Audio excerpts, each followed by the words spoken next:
भाई जो गुरु बचन पे डट गे रकट गे फंद 84 के।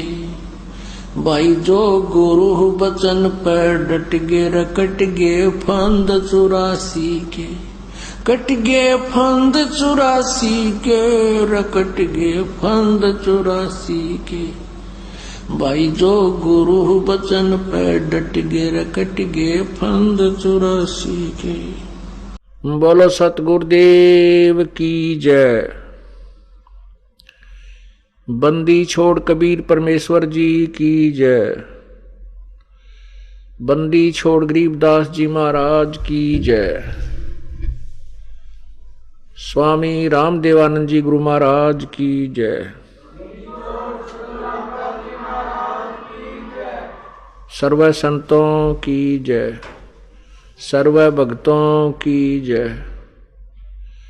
धर्मी पुरुषों की जय। श्री काशी धाम की जय। श्री छुडानी धाम की जय। श्री करौथा धाम की जय। श्री बरवाला धाम की जय। सत साहिब। गरीब नमो नमो सतपुरुष को नमस्कार गुरु की नहीं। सुर नर मुनि जन साधुआ संतों सर्वसदी नहीं। सतगुरु साहेब संत सब डंडो तुम प्रणाम। आगे पीछे मध्य हुए तिनको जा कुर्बान। नराकार निर्विषम काल जाल भयभंजनम निर्लेपम निज निर्गुणम। अकल अनुबेशुंधनम सोहम सुरति समाप्तम सकल समाना नीर्तल। उज्ज्वल हिरंबर हरदमम बेपरवा अथाह वार पार नहीं मज्जतम। ग्रीब जो सुमरै सिद्ध होई गणनायक गलता न करो अनुग्रह सोई पारस पद परवाना। आदि गणेश मनाऊं गणनायक देवन देवा। चरण कमल लो लाऊं आदंत करूं सेवा। परम शक्ति संगीतम रिद्धि सिद्धि दाता सोई। अविगत गुण अतीतम सत पुरुष निर्मोही। जगदम्बा जगदीशम मंगल रूप मुरारी। तन मन अर्पों शीशम भक्ति मुक्ति भंडारी। सुर नर मुनि जन ध्यावे ब्रह्मा विष्णु महेशा। शेष सहस मुख गावे पूजै आदि गणेशा। इंद्र कुबेर सरीखा वरुण धर्म राय ध्यावे। समर्थ जीवन जी का मन इच्छा फल पावे। 33 कोटि आधारा जावे 88। उतरे भव जल पारा कट है यम की फांसी। 33 कोटि आधारा जावे 88। उतरे भव जल पारा कट है यम की फांसी। सत साहिब। कर जोरूं विनती करूं धरूं चरण पर शीस। गुरु जी राम देवानंद जी महाराज ने दियो नाम बख्शीस। कोटि कोटि सिजदा करूं कोटि कोटि प्रणाम। चरण कमल में राखियो मैं बांदी जाम गुलाम। कुत्ता तेरे दरबार का मोतिया मेरा नाम। गले प्रेम की जेवड़ी जहाँ खेचो वहाँ जाऊं मैं। तो करो तो बावड़ू दूर दूर करो तो जाऊं। जो रखो तो ही रहूं, जो देव सो खाऊं।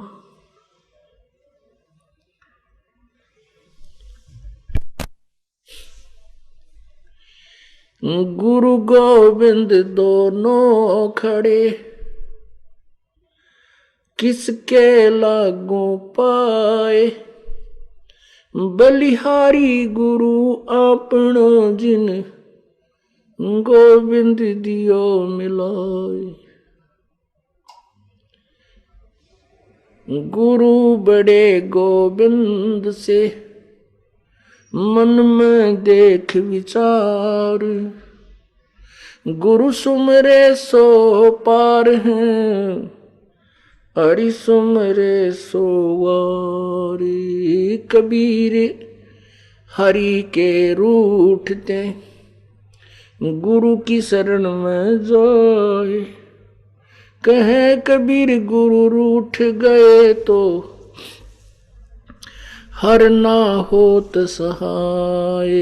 सतगुरु के दरबार में, मेरी थर थर कांपे दे। ना जानू किसी बात से, मारो टूट न जावे ने। कबीर गुरु जी मिलेंगे, पूछेंगे कुशलात। आद अंत की सब कहूं, अपने दिल की बात। जय इब के सतगुरु मिले, सब दुख आखों रोए। चरणों ऊपर शीश धरूं, कहूं जो कहनी हो। कबीर गुरु जी तुम ना भूलियो, चाहे लाख लोग मिल जाएं। हमसे तुमको बहुत है, तुमसे हमको नाई। कबीर तुमरे विसारे क्या बने, मैं किसकी शरण में जाऊं। शिव विरंच मुनि नारद, तिनके हृदय न समाऊं। अब गुण किए तो बहुत किए, करत न मनी हारे। बावे बंदा बख्श दियो, बावे गर्दन उतारे। अब गुण मेरे बाप जी, बख्शो गरीब नवाजी। जो मैं पूत कपूत हूँ, बोर पिता को लाज। मैं अपराधी जन्म का, नक्शक भरे विकार। तुम दाता दुख भंजना, मेरी करो संभाल।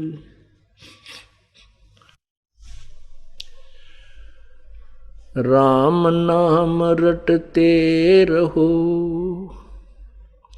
राम नाम रटते रहो। जब तक घट में प्राण, कब हो तो दीन दयाल के भनक पड़ेगी कान। कबीर सब जग निर्धना, धनवंता न कोए। धनवंता सो जानियो, जिस पर राम नाम धन होए। वे पृथ्वीपति चकवे गए, जिनके चक्र चलंत। रावण सरीखे कौन गिने हैं, ऐसे गए अनंत। राम रटत कन्या भली, साकट भला न पूती। जैसे छेरी के गल में गलथना, जिसमें दूध ना मूत। राम रट त्रिकोढ़ी भलो, चू चू पड़े जो चाम। वो सुंदर शरीर किस काम का, जा मुख नाही नाम। राम रटित दारिद्र भलो, टूटी घर की छान। वो सुंदर महल किस काम के, जहां भक्ति नहीं भगवान।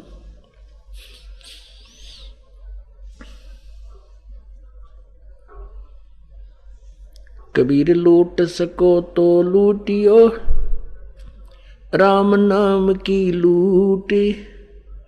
पीछे फिर पछताओगे, प्राण जहांगे छूट। नहीं भरोसा देही का, ये बिनस जावे चन माही। श्वास उश्वास में नाम जपो हो, और यतन कछु नाही। श्वास उश्वास में नाम जपो, व्यर्था श्वास मत खो। न जाने इसे श्वास को, आवण हो के न हो। राम नाम कड़वा लगे, मीठे लगे दाम। दुविधा में दोनों गए, भाई माया मिली न राम।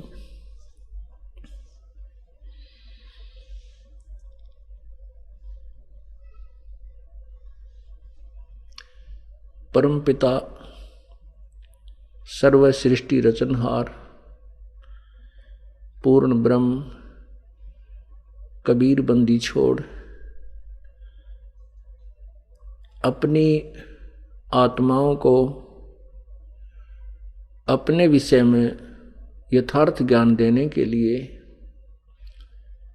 अपने सतलोक से चल करके इस काल के लोक में आते हैं।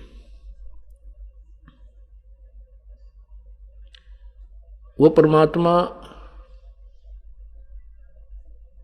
हमें वो तत्व ज्ञान सुनाते हैं जो काल के दूतों ने, काल के संदेशवाहक संतों और नकली गुरुओं ने मिथ्या कर चुका डाल रखा होता है, जो मिथ्या कर रखा होता है। तत्व ज्ञान के स्थान पर दंत कथाएं लोकवेद सुना रखी होती हैं और उस लोकवेद दंत कथाओं के ऊपर सर्व मानव समाज बहुत ही दृढ़ता से चिपका हुआ होता है। परमात्मा कहते हैं कबीर ये माया अटपटी, कबीर ये माया अटपटी, सब गट आन अड़ी। किस किस को समझाऊं या कुएं भांग पड़ी। परमात्मा हमें बताते हैं कि इस काल ने इस अपने 21 ब्रह्मांड रूपी कुएं में ये नकली सुख, झूठे सुख, इस भौतिक सुख की रूपी या भांग डाल रखी है और इस भौतिक सुख को ग्रहण करके प्राप्त करके इस भांग को पी करके प्रत्येक प्राणी परमात्मा से दूर हो रहा है। वो अपने पिता को, अपने परम पिता को, अपने कुल मालिक को, अपने सृजनहार को भी नहीं पहचान पा रहा। जैसे कोई व्यक्ति नशा किए हुए हो, वो अपने घर को भी नहीं पहचानता, पता नहीं किसके घर में जा बढ़े। और सामने चाहे कोई भी रिस्पेक्टिव व्यक्ति आ रहा है, आदरणीय व्यक्ति आ रहा है, उसका भी सत्कार नहीं करता क्योंकि वो भांग के नशे में है। उसको पता ही नहीं ये सामने कौन आ रहा है। ऐसे ही जिसने इस काल के अज्ञान रूपी ज्ञान को ग्रहण कर रखा है और इस भौतिक सुख की जिसने भांग पी रखी है वो परमात्मा को नहीं पहचान पाता। परमात्मा ने अपने तत्व ज्ञान रूपी एंटीबायोटिक ये मेडिसिन दी है। एंटीबायोटिक अर्थात इस भांग को उतारने के ये सत्संग रूपी कैप्सूल हैं, सत्संग रूपी वचन जो हैं, ये एंटीबायोटिक दवाइयां हैं, औषधि हैं। और इनको सुनने से इनका इंजेक्शन कानों के माध्यम से लगता है। इनके बार बार सुनने से ही ये रोग, दीर्घ रोग कटेगा जो अज्ञान रूप है।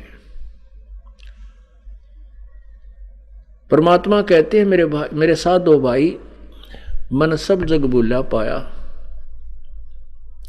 पूरा विश्व ब्रह्मा विष्णु महेश तक किसी को भी यथार्थ ज्ञान नहीं है। पुण्यात्मा, आज से 600 वर्ष पहले जो प्रभु आए थे, परमेश्वर स्वयं आए थे, उस समय जनता शिक्षित थी और शिक्षा केवल कुछ एक ही वर्ग को प्राप्त करने का अधिकार था जिसको ब्राह्मण कहते हैं। और ब्राह्मण लोग संस्कृत के ज्ञाता होते थे, व्याकरण के ज्ञाता होते थे, लेकिन वो सदग्रंथों से अपरिचित थे। लेकिन हम उन्हें ये जानकर कि ये संस्कृत का ज्ञाता है, संस्कृत में ये आचार्य है, इसलिए ये और हमारे सदग्रंथ जैसे पवित्र चारों वेद, पवित्र श्रीमद् भगवत गीता, पवित्र 18 पुराण आदि आदि आदि जो हमारे सदग्रंथ थे मानव मात्र के, वो सभी संस्कृत लैंग्वेज में ही थे, संस्कृत भाषा में थे। तो हम ये सोचा करते थे कि जो ब्राह्मण लोग हैं, जो ऋषि महर्षि जन हैं, ये संस्कृत के विद्वान हैं, इन्होंने सदग्रंथों को अच्छी तरह पढ़ा हुआ है। ये जो सदग्रंथों के विषय में, वेदों और गीता जी के विषय में बता रहे हैं, ये सत्य है। और ऐसा मानना कोई संशय युक्त भी नहीं था, क्योंकि समाज अशिक्षित था। और गुरु का एक रोल होता है, गुरु का एक अभिनय होता है, एक अनिवार्य ड्यूटी है गुरु की कि वो सदग्रंथों को पढ़े और फिर जनता को उन्हीं की भाषा में, जिस लैंग्वेज को जनता समझ सकती है, उसमें समझाए। लेकिन सदग्रंथों के ज्ञान में और उसके द्वारा बताए गए सिंपल लैंग्वेज वाले ज्ञान में कोई भिन्नता नहीं हो, तो वो गुरु बिल्कुल सही है। जैसे कोई टीचर, अध्यापक अपने सिलेबस को से अपरिचित हो, अपने सिलेबस से, अपने पाठ्यक्रम के अंदर क्या लिखा है जो वो पढ़ाता जिस सब्जेक्ट को, उसको नहीं जानता और बच्चों को, विद्यार्थियों को सिलेबस के विपरीत ज्ञान दे रहा है, वो टीचर ठीक नहीं, वो अध्यापक नहीं, वो शत्रु है। वो शत्रु है विद्यार्थियों का। भले ही उसको विद्यार्थी भोले भाले टीचर मानते हैं, सत्कार भी करते हैं, उस गुरु का सम्मान करते हैं, उसके द्वारा बताए गए ज्ञान को सहर्ष स्वीकार कर रहे हैं, क्योंकि गुरु जो बता रहा है, टीचर तो विद्यार्थी को नो ऑब्जेक्शन ही होता है। अब जैसे ये दास टीचर है, आप विद्यार्थी है, ये दास गुरु है, आप शिष्य हैं। और यदि मैं ये दास अपने सदग्रंथों के विपरीत आपको ज्ञान देता हूं, तो बेशक आप मुझे गुरु मान रहे हैं, पर मैं गुरु नहीं, आपका शत्रु हूं। कोई भी ज्ञान, कोई भी भगवान, कोई भी मजहब, कोई भी धर्म, जो रिलीजन, किसी ना किसी सदग्रंथ पर आधारित है। और उसी के आधार पर उनके गुरुजन, उनके जो मुखिया हैं, उस धर्म के वक्ता हैं, पीर हैं, गुरु कहो, ऋषि कहो, उनको पोप कहो, वो ये कहते हैं कि हम जैसे पवित्र हिंदू धर्म के जो अनुयायी हैं, उनके जो गुरुजन ब्राह्मण या ऋषि लोग हैं, वो कहते हैं कि जो हम ज्ञान आपको बता रहे हैं, ये पुराणों में लिखा है। पुराण, शिव पुराण में ऐसा है, शिव पुराण में लिखा है शिव जी अजरो अमर है, मृत्युंजय है, इसके कोई माता पिता नहीं है। विष्णु पुराण में लिखा है कि विष्णु सर्वशक्तिमान है, यही 3 रूप धारण करके सबके पालन पोषण करता है। ये कुल मालिक है, अजरो अमर है, इसका कोई माता पिता नहीं है, सर्वेश्वर है।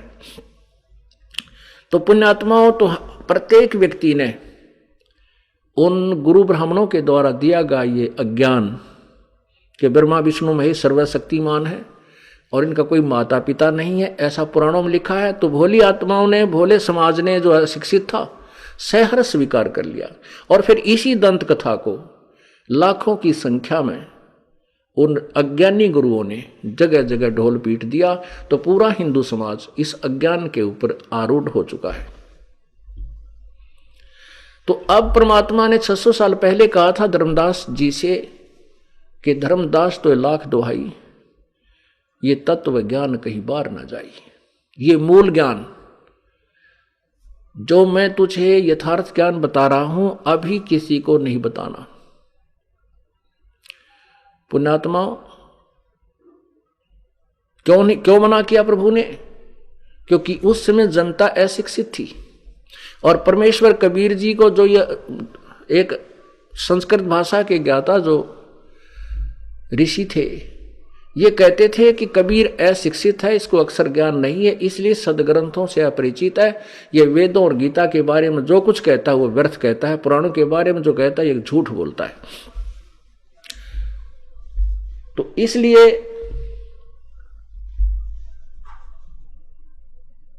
पूरी जनता को, पूरे मानव समाज को ये बात सत्य स्वीकार हुई कि जो हमारे ब्राह्मण लोग कहते हैं ये सत्य है, क्योंकि कबीर जी अशिक्षित है, इसमें कोई दो राय नहीं।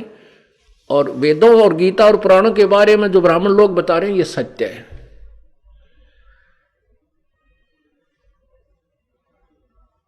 पुण्यात्माओं, वही सदग्रंथ हैं, वही पुराण है और वही श्रीमद् भगवत गीता जी है और वही चारों पवित्र वेद है, जो परमात्मा कबीर परमेश्वर जी ने 600 वर्ष पूर्व अपनी सिंपल लैंग्वेज में, अपनी अमर वाणी में, अपनी कबीर वाणी में, कबीर अपने मुखारविंद से जो उच्चारित उनकी जो सत्य वाणी है, उसमें उस समय ही बता दिया था।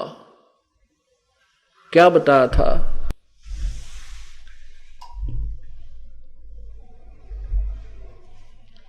परमात्मा ने बताया था,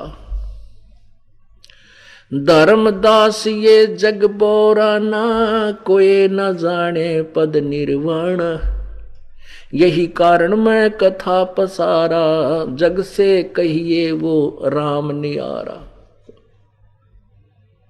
यही ज्ञान जग जीव सुनावो, सब जीवों का भरम नसावो, भरम गए जग वेद पुराणा, आदि राम का भेद न जान्या।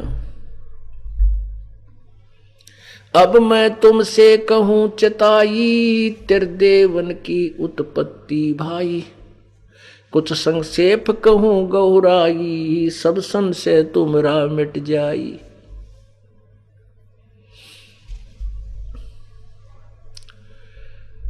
परमात्मा बताते हैं कि धर्मदास 600 वर्ष पहले प्रभु ने बताया था कि मां अष्टंगी पिता निरंजन, ये जमदारुण वंशन अंजन, पहले कीन निरंजन राई, पीछे से माया उपजाई।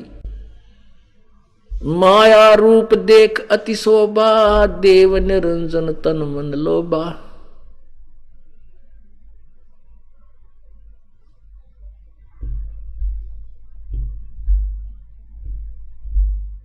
पेट से देवी करी पुकारा, हे साहेब मेरा कीन उबारा।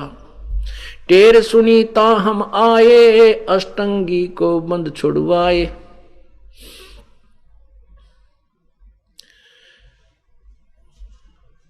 परमपिता परमात्मा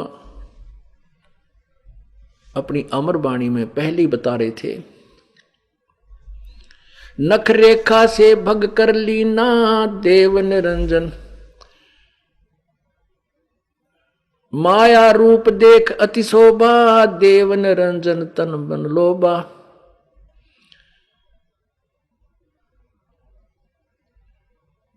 माया से कीन्या भोग विलासा, माया को रही तब आशा। तीन पुत्र अष्टंगी जाए, ब्रह्मा विष्णु शिव नाम धराए। क्या बताया परमात्मा ने? आज से 600 वर्ष पहले आपको ये कबीर परमेश्वर द्वारा 600 वर्ष पूर्व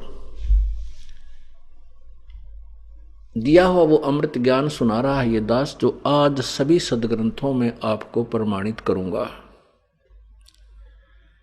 पुण्यात्माओं, आज सर्वशिक्षित समाज है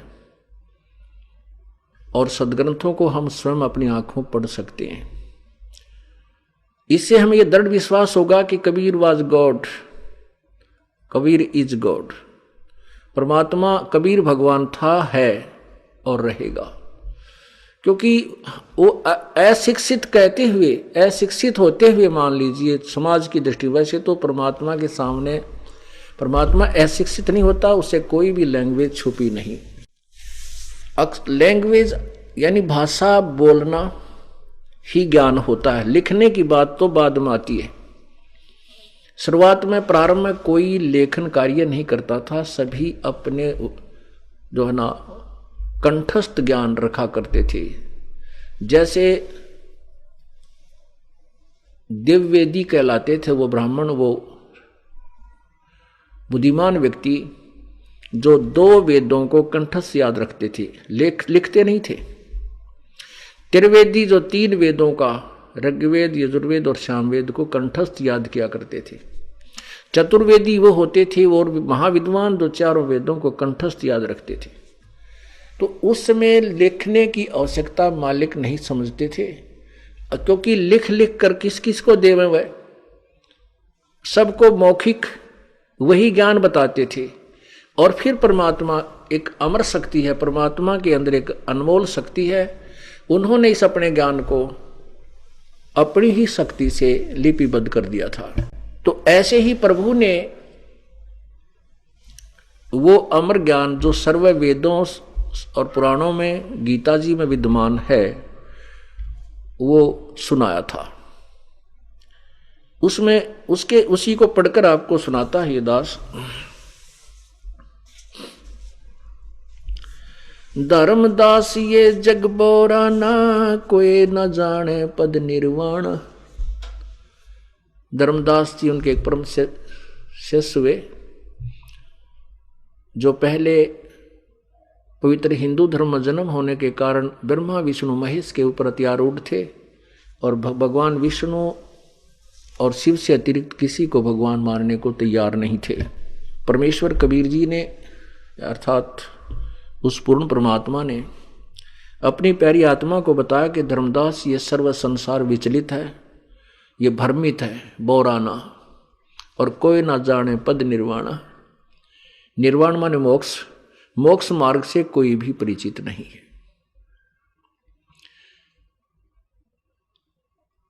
और कहते हैं मैंने जो तुझे सृष्टि रचना सुनाई है, ये इसीलिए सुनाई है, यही कारण मैं कथा पसारा, जग से कहिए एक राम नियारा। जिन भगवानों को तुम मानते हो, ब्रह्मा विष्णु महेश, राम कृष्ण और इनके 14 अवतार, 24 अवतार, ये 8-9 अवतार, 24 अवतार, ये सभी ये पूर्ण प्रभु नहीं है। और ये भोला मानव इन्हीं को प्रभु मानकर इन्हीं की पूजा में लगा हुआ है। पुण्यात्माओं, आज से 600 वर्ष पहले ये बात किसी को भी स्वीकार्य नहीं होती कि ब्रह्मा विष्णु महेश समर्थ शक्ति नहीं है और ये जन्मते और मृत्यु होती है। इसी कारण से परमात्मा के इस तत्व ज्ञान को, इस यथार्थ ज्ञान को जो सब सदग्रंथों से मेल कर रहा है, 600 वर्ष पहले नहीं स्वीकारा। क्यों नहीं स्वीकारा? क्योंकि वो नकली जो संत थे, जो गुरु थे,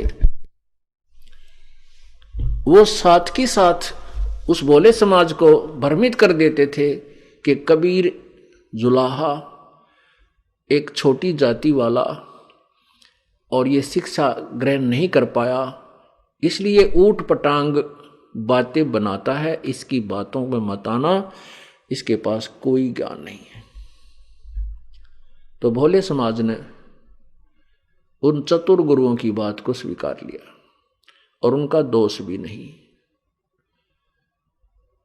क्योंकि उन्होंने यही जान रखा था कि जो ब्राह्मण लोग हैं ये संस्कृत के ज्ञाता हैं, ये संस्कृत में ही बोलते हैं, और फिर हमें अपनी अपनी लैंग्वेज, जैसा जिस क्षेत्र का वो रहने वाला है ब्राह्मण, फिर हमें समझा रहे हैं। और कबीर जी अशिक्षित, इसमें कोई शक नहीं। तो इसलिए परमात्मा के समर ज्ञान को जनता को स्वीकार्य नहीं होने दिया। अब क्या बताते हैं परमात्मा कि जो धर्मदास मैंने जो तुझे ज्ञान दिया है इसको जन साधारण तक पहुंचा दे, सुना, सबको सुना, और ये ज्ञान सुना करके सबके संशय का निवारण कर दे। यही कारण मैं कथा पसारा, जग से कहिए एक राम नियारा। यही ज्ञान जग जीव सुनावो, सब जीवों का भरम नसाओ। अब मैं तुमसे कहूं चिताई, तेरे देवन की उत्पत्ति भाई। अब मैं तुमसे कहूं चिताई, तेरे देवन की उत्पत्ति भाई।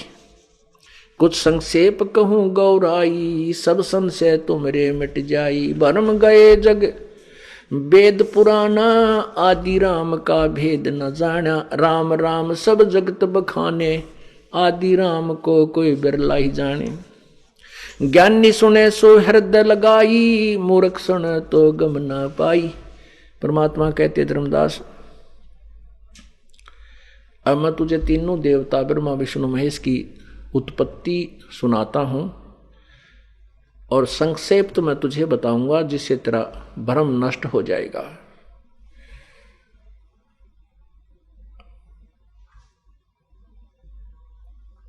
और जो ज्ञान मैं तुझे सुना रहा हूं ये सत्य है, यथार्थ ज्ञान है। बुद्धिमान व्यक्ति इसको सुनेगा और सब प्रमाणों को देखेगा तो हृदय से लगाएगा, स्वीकार करेगा, और मूर्ख सुनेगा तो वो इस तत्व ज्ञान को न समझकर अपना जीवन व्यर्थ करेगा। सत्य को दो प्रकार के व्यक्ति स्वीकार नहीं करते हैं, एक तो अज्ञानी मूढ़, और दूसरे चतुर जो अभिमान के भूखे हैं, जो जिनको अब केवल अपना स्वार्थ ही चाहिए कि तुम्हारे 20, 30, 50 हजार 2000 शिष्य हैं, और कहीं इनको यथार्थ ज्ञान का पता लग गया और ये तुमसे भाग ना जाए और तुम्हारा रोजी रोटी और ये प्रभुता समाप्त हो जाए। ये समाज के शत्रु होते हैं जो भ्रमित करते हैं और अपने अनुयायियों को भी यथार्थता से दूर रखते हैं और स्वयं भी उसको स्वीकार नहीं करते। तो दो प्रकार के व्यक्तियों के बारे में क्या कहा है?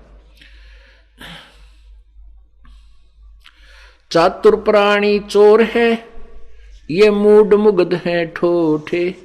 संतों के नहीं काम के, इनको दो गल जोट। चतुर प्राणी जो गुरुपद पर बैठ गए, जिन्हें ज्ञान है नहीं और भोली आत्मा उनका सत्कार करते हैं, उनके चरण धोकर पीते हैं। श्रद्धालु लोग तो उनको भगवान और संत मानकर पूजते हैं, और वो बिल्कुल पशु जूनी के प्राणी हैं जो सत्य को नहीं स्वीकार कर रहे।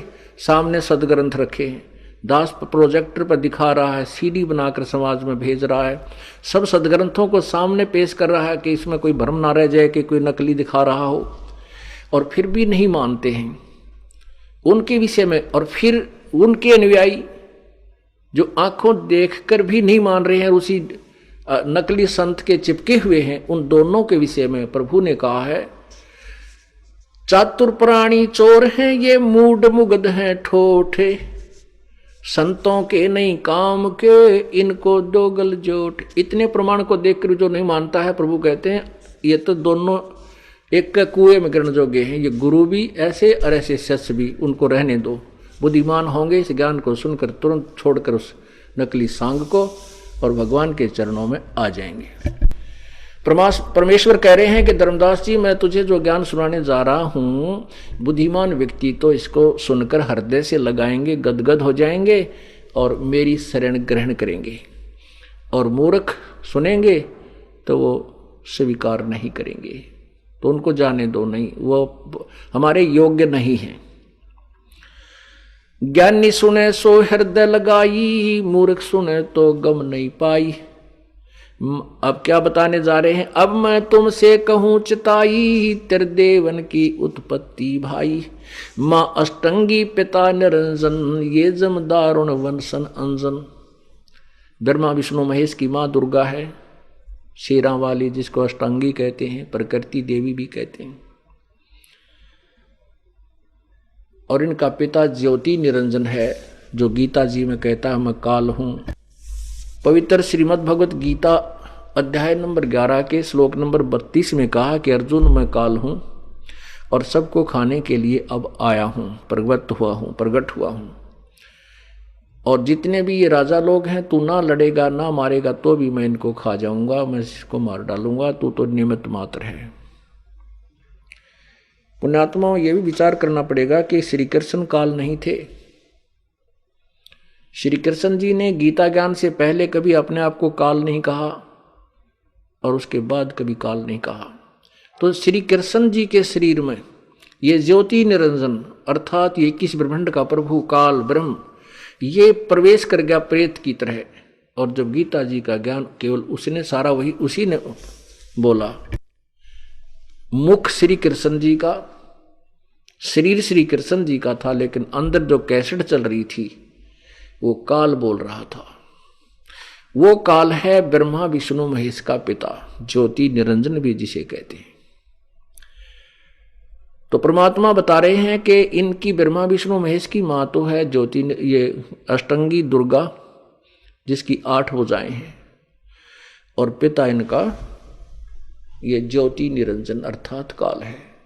मां अष्टंगी पिता निरंजन, ये जम दारुण वंशन अंजन। ओहो, कहते हैं इस पुण्यात्माओं के लिए ये महा दुखदाई हैं, ये काल और दुर्गा।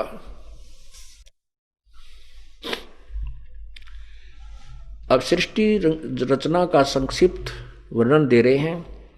पहले कीन निरंजन राई, पीछे से माया उपजाई। माया रूप देख अति शोभा, देव निरंजन तन मन लोभा।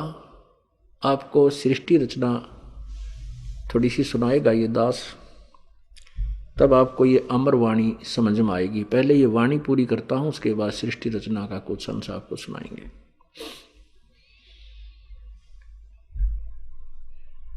पहले कीन निरंजन राई, पीछे से माया उपजाई।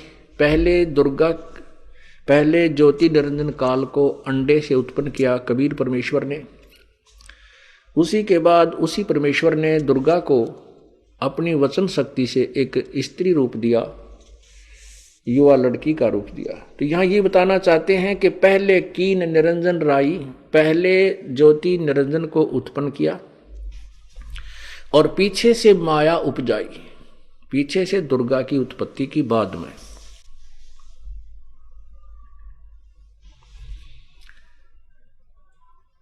माया रूप देख अति शोभा, देव निरंजन तन मन लोभा। काम देव धर्म राय सताए, देवी को तुरंत दर खाए। परमात्मा ने जब दुर्गा की उत्पत्ति की तो ये युवा रूप में थी, युवती थी, और इसका रूप रंग निखरा हुआ था। तो ज्योति निरंजन काल ने इसके ऊपर बदनीयत की।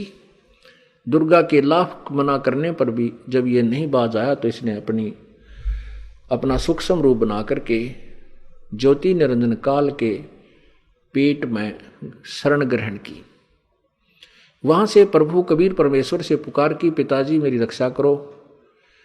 इस ज्योति निरंजन ने मुझे बहुत सताया, इसने मेरे साथ बदतमीजी करनी चाहिए, तो मैंने अपनी इज्जत की रक्षा के लिए इसके पेट में शरण पाई है, मुझे बचाओ।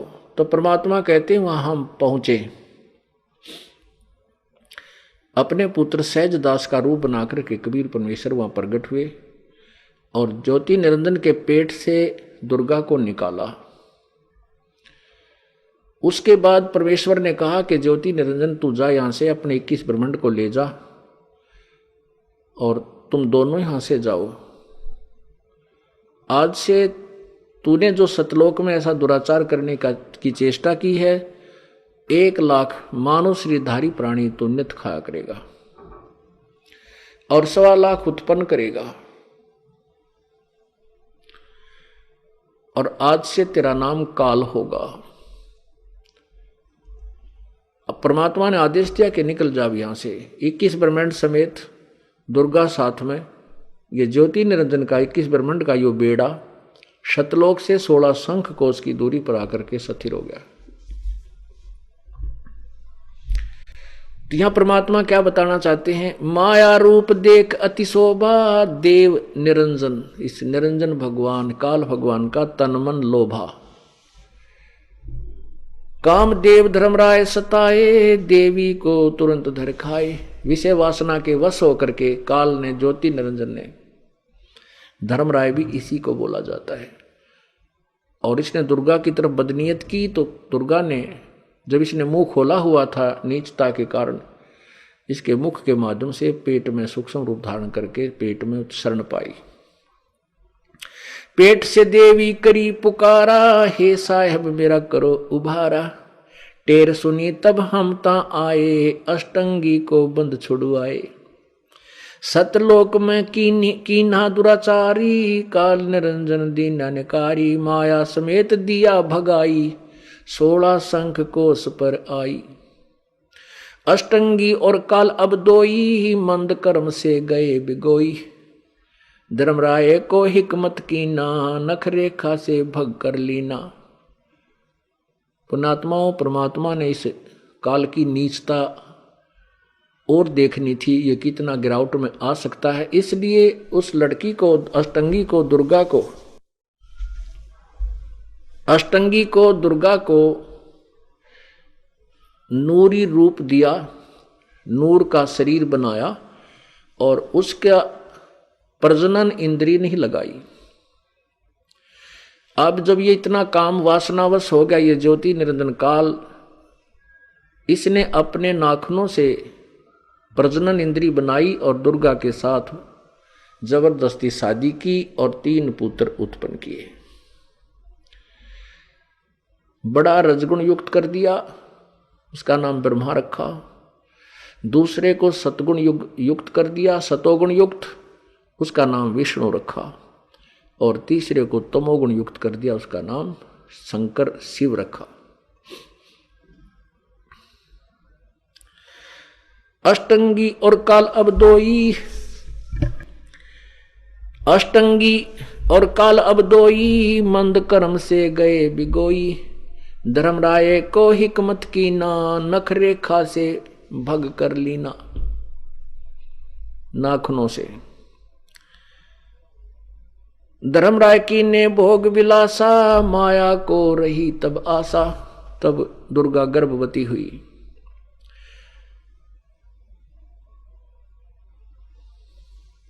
तीन पुत्र अष्टंगी जाए, ब्रह्मा विष्णु शिव नाम धराए।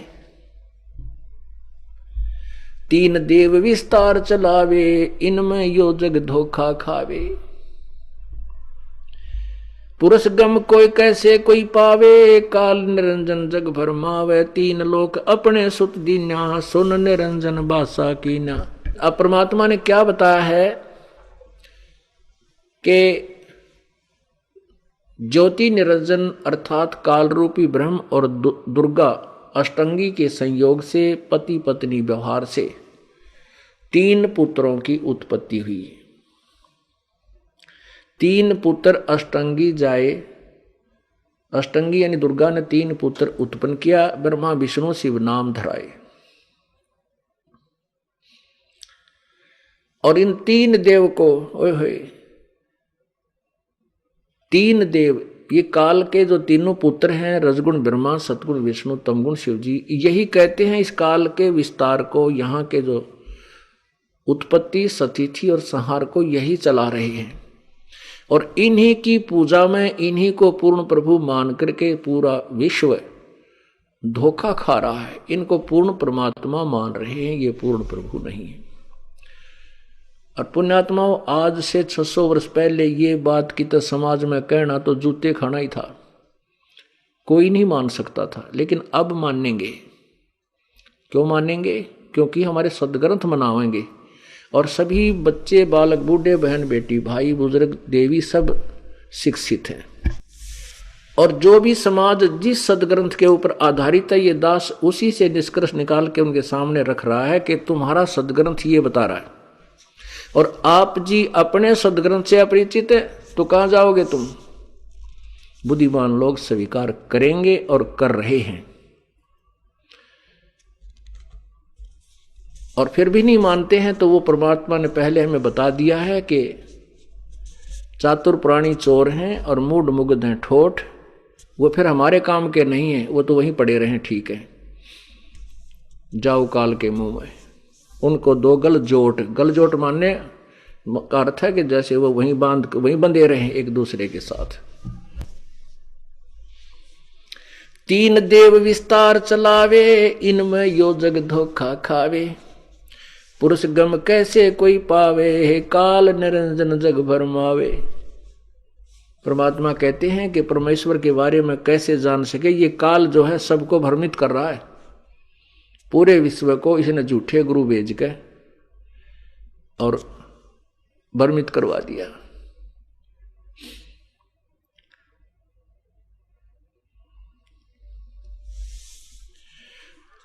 अब क्या बताते हैं कि तीन लोक अपने सुत दीना, सोन निरंजन बासा कीना, सोन निरंजन बासा लीना, अलख निरंजन सुन ठिकाना, ब्रह्मा विष्णु शिव भेद न जाण्या। ओह, क्या बताते हैं प्रभु परमेश्वर कबीर जी के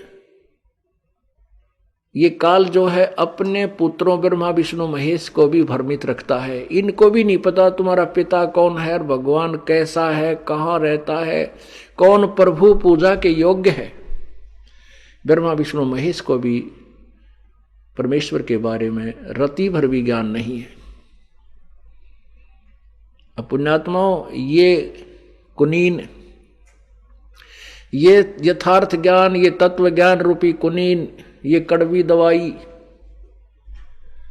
बुद्धिमान लोग ही खा सकते हैं।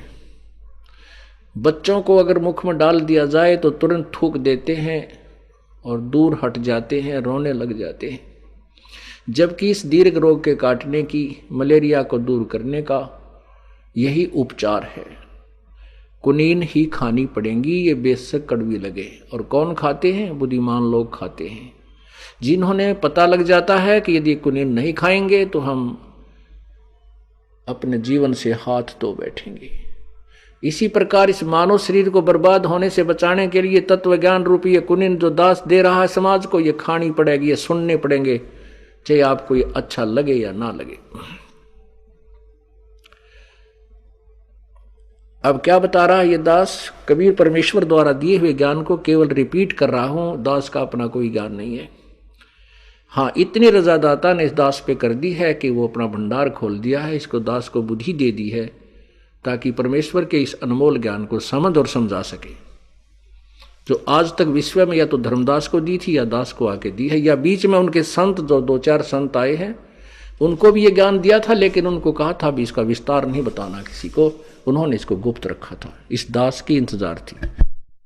ये दास तो बोल रहा है ये बिल्कुल अटल सत्य है, उन्हीं को विश्वास होगा जो इस ज्ञान को पूर्ण सुन लेगा। अब क्या बता रहे हैं? तीन देव सो उसको, तीन लोक अपने सुत दीना, सोन निरंजन बासा लीना, अलख निरंजन सोन ठिकाना, ब्रह्मा विष्णु शिव भेद न जाण्या। तीन देव सो उसको ध्यावे, निरंजन का वो पार न पावे, अलख निरंजन बड़ा बटपारा, तीन लोक जीव करत आहारा। बड़ा बटपारा यो काल, बटपारा माने ठग, धोखेबाज। ब्रह्मा विष्णु शिव नहीं बचाए, सकल खाए पुन धूर उड़ाए, तिनके सुत हैं तीनों देवा, आंधर जीव करते हैं सेवा। इस काल और दुर्गा के ये तीनों बेटे हैं, पुत्र हैं ब्रह्मा विष्णु महेश, और ये ज्ञानहीन जगत अंधे, ज्ञान के अंधे लोग इन्हीं की पूजा करते हैं। अकाल पुरुष काहू नहीं चीन्या, काल पाए सभी गैलीना। अकाल पुरुष, अकाल जो अविनाशी परमात्मा है उसको किसी ने नहीं समझा, और इस काल को सभी ने प्रभु स्वीकार कर लिया।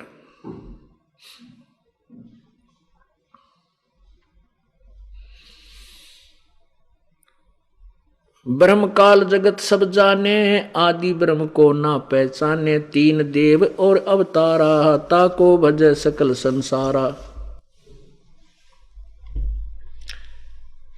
परमात्मा कहते हैं कि काल, ब्रह्म काल को सब जग जाने। वेदों के आधार से ब्रह्म को ही सभी ऋषिजन महर्षिजन पूर्ण परमात्मा मानकर उसकी साधना करते और करवाते रहे। आदि ब्रह्म को कोई न जाने। कौन आदि ब्रह्म? गीता जी अध्याय नंबर 7 के श्लोक नंबर 29 में कहा है कि अर्जुन, अब गीता ज्ञान दाता क्या बता रहा है कि कोई और परमात्मा है, आदि ब्रह्म। क्योंकि गीता ज्ञान दाता ब्रह्म है, ये काल रूपी ब्रह्म इसे कहते हैं। और ये किसी और परमात्मा के विषय में बता रहा है। अब परमेश्वर की इस अमृतवाणी को सिद्ध करने के लिए, सत्य को सत्य स्वीकार्य करवाने के लिए अब आपको ढेर सारे प्रमाण देने पड़ेंगे, और उन सदग्रंथों के देने पड़ेंगे जो पूरा विश्व मानता है कि ये अनमोल शास्त्र है। जैसे श्रीमद् भगवत गीता जी, पवित्र श्रीमद् भगवत गीता जी, पवित्र चारों वेद, पवित्र 18 पुराण, महाभारत, पवित्र कबीर सागर, कबीर वाणी, और पवित्र बाइबल, पवित्र श्री गुरु ग्रंथ साहिब और पवित्र कुरान शरीफ, इन सदग्रंथों के ऊपर पूर्ण विश्व आधारित है जो धार्मिक व्यक्ति हैं। और प्रत्येक अनुयायी को अपने सदग्रंथ के विषय में बिल्कुल ज्ञान नहीं। न तो कबीर पंथियों को कबीर सागर के विषय में ज्ञान है, न ही हिंदू धर्म के जो अनुयायी हैं जो गीता जी और वेदों और पुराणों को अपना यथार्थ सदग्रंथ मानते हैं, उनको भी इसके विषय में कै का भी ज्ञान नहीं है। और न ही कुरान शरीफ क्या बताना चाहती है ये मुसलमानों को ज्ञान नहीं है। ऐसे ही पवित्र बाइबल हमें क्या बताता है तो ईसाई लोगों को बिल्कुल ज्ञान नहीं है। पुण्यात्माओं, जो प्रथम बार इस सत्संग को, इस दास के ज्ञान को सुनेगा, ये सोचेगा कि बड़ा अभिमानी आदमी है, अपने तुल किसी को नहीं मान रहा। नहीं, दास तो एक दास है। दास शब्द प्रयोग किया है तो हम उस दासातन के ऊपर पूर्ण हैं। लेकिन हमारे जो सदग्रंथ हैं उनमें ऐसा लिखा है, और दास को पता है कि उस प्रत्येक समुदाय में, प्रत्येक धर्म में क्या वर्तमान में दंत कथा और कैसी भक्ति प्रचलित है, इससे भी दास परिचित है। इसलिए इस तुलनात्मक तरीके से कहता है कि पूरे विश्व में इस दास के अतिरिक्त किसी के पास ज्ञान नहीं है, कोरा अज्ञान है। अब ये चाहे अभिमान कहो या यथार्थ बात समझो, जिनको ये ज्ञान समझ में आ जाएगा, दास के वचन जब समझ में आ जाएंगे, तत्व ज्ञान से परिचित हो जाएगा, उसको ये दास के वचन एक यथार्थ सत्य लगेगी। और जो नए आते हैं पुण्यात्मा यहाँ पर जो भी, क्योंकि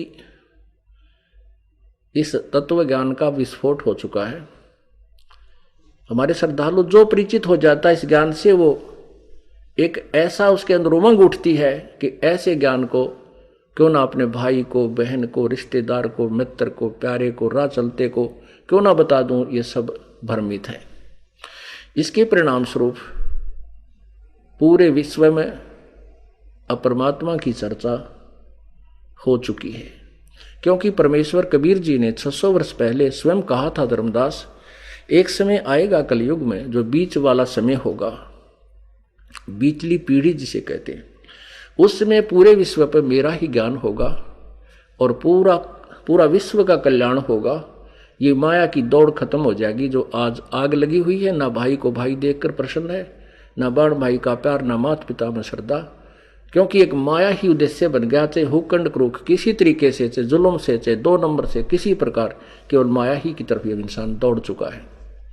ये जो दौड़ है, ये आग है, ये समाप्त होगी और पूरा विश्व किसी को ना लूटेगा, केवल लुटा करेगा, यानी स्वयं दान धर्म करके ऐसाओं की सहायता किया करेगा और अपना मोक्ष कराएगा। वही दास ये बताना चाहता है कि गीता जी अध्याय नंबर 7 के श्लोक नंबर 29 में कहा कि अर्जुन, जो मैं ये ज्ञान तुझे दे रहा हूं श्रीमद् भगवत गीता के अंदर, इस आधार पर जो आधारित होकर उस तत्वदर्शी संत की तलाश कर लेगा, उस तत्वदर्शी संत के द्वारा बताए गए इस तत्व ज्ञान के आधार से उसको ज्ञान हो जाएगा। फिर वो तत्व ब्रह्म को जानकर, तत्व ब्रह्म यानी उस परमात्मा को, और अखिल यानी पूरे आध्यात्मिक ज्ञान को समझकर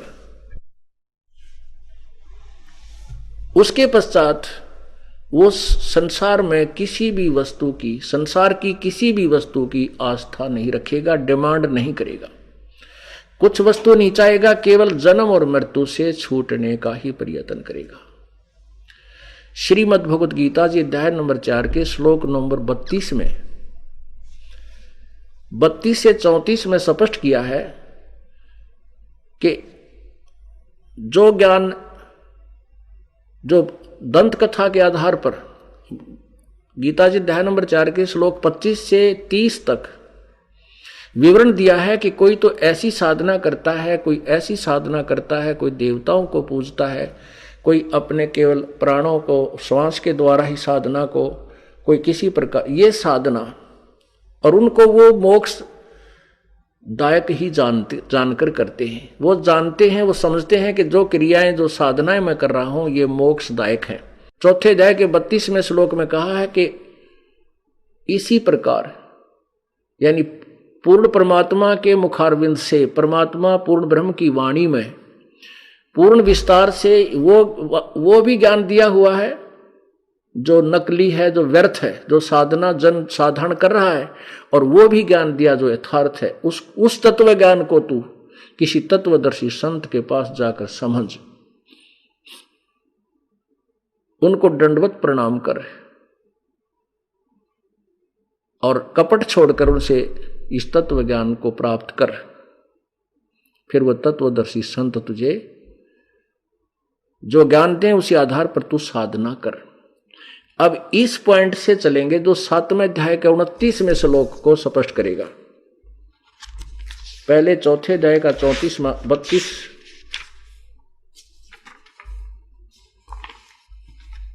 ये देखिएगा।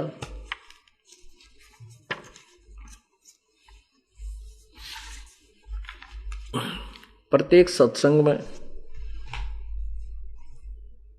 बहुत सारे श्रोता बदल जाते हैं, और ये एक ऐसा स्थान है जो पहली कक्षा से लेकर केजी से, नर्सरी से लेकर के और पीएचडी तक की शिक्षा इसी सामूहिक स्थल पर दी जाती है। जो पहली बार आते हैं उनको भी ये प्राथमिक ज्ञान देना अति अनिवार्य है, नहीं तो जो ज्ञान दास बताने जा रहा है ये कह भी नहीं समझ पाएंगे, इनका आना यहाँ व्यर्थ होगा। और जो पुराने भक्त हैं जिनको ये ज्ञान है उनके लिए ये संदेश है प्रभु का कि प्रभु की अमृतवाणी जितनी बार भी सुनो उतनी बार ही आपको अति रुचिकर होनी चाहिए, लगनी चाहिए। जैसे स्वस्थ व्यक्ति सुबह खाना खाता है तो शाम को भूख लगती है, शाम को वही रोटी होती है, वही आहार होता है, लेकिन आनंद से खाता है, रुचि से खाता है, तो वो स्वस्थ है। यदि सुबह खाना खाया और शाम को रुचि नहीं बनी है उस रोटियों में खाने में, तो समझो अस्वस्थ हो गया, चाहे बदहजमी है, चाहे कोई और पीड़ा होगी है या बुखार बन गया है। ये उसको जान लेना चाहिए कि गड़बड़ हो चुकी है। तो उसको क्या करना होता है कि दवाई औषधि खानी पड़ती है, चाहे वो रुचिकर लगे या ना लगे। उन अरुचिकर लगने वाली औषधि को भी खाना ही पड़ता है, वो खानी ही पड़ेगी, तभी रोग काटेंगी। अब ऐसे ही ये ज्ञान जो दास आपको दे रहा है, जो जिन्होंने ये ज्ञान बार बार सुन रखा है और उनके मन में न्यू आती है कि तो मैंने सुन रखा है, तो उनको बीमारी हो चुकी है, उनके अंदर कोई पाप कर्म दबाव दे रहा है। उनके लिए क्या है कि इसको ना अच्छा लगे तो भी सुने, रुचिकर लगे चाहे ना लगे तो भी सुने, तो उनके अंदर ये औषधि का भी काम करेगा। तो इसलिए आपको पहले चौथे अध्याय के 25 से लेकर और 30 तक ये श्लोक सुनाएंगे। उसके बाद 32, 33, 34 जो श्लोक है वो आपके समझ में आएगा। अब देखिएगा गीता जी अध्याय नंबर 4 का 25 से प्रारंभ करते हैं। श्रीमद् भगवत गीता,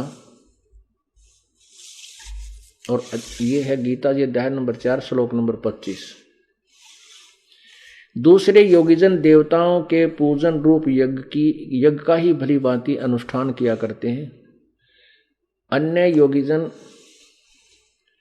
परब्रह्म परमात्मा रूप अग्नि में ब्रह्माग्नौ अभेद दर्शन रूप यज्ञ के द्वारा ही आत्म रूप यज्ञ का हवन किया करते हैं।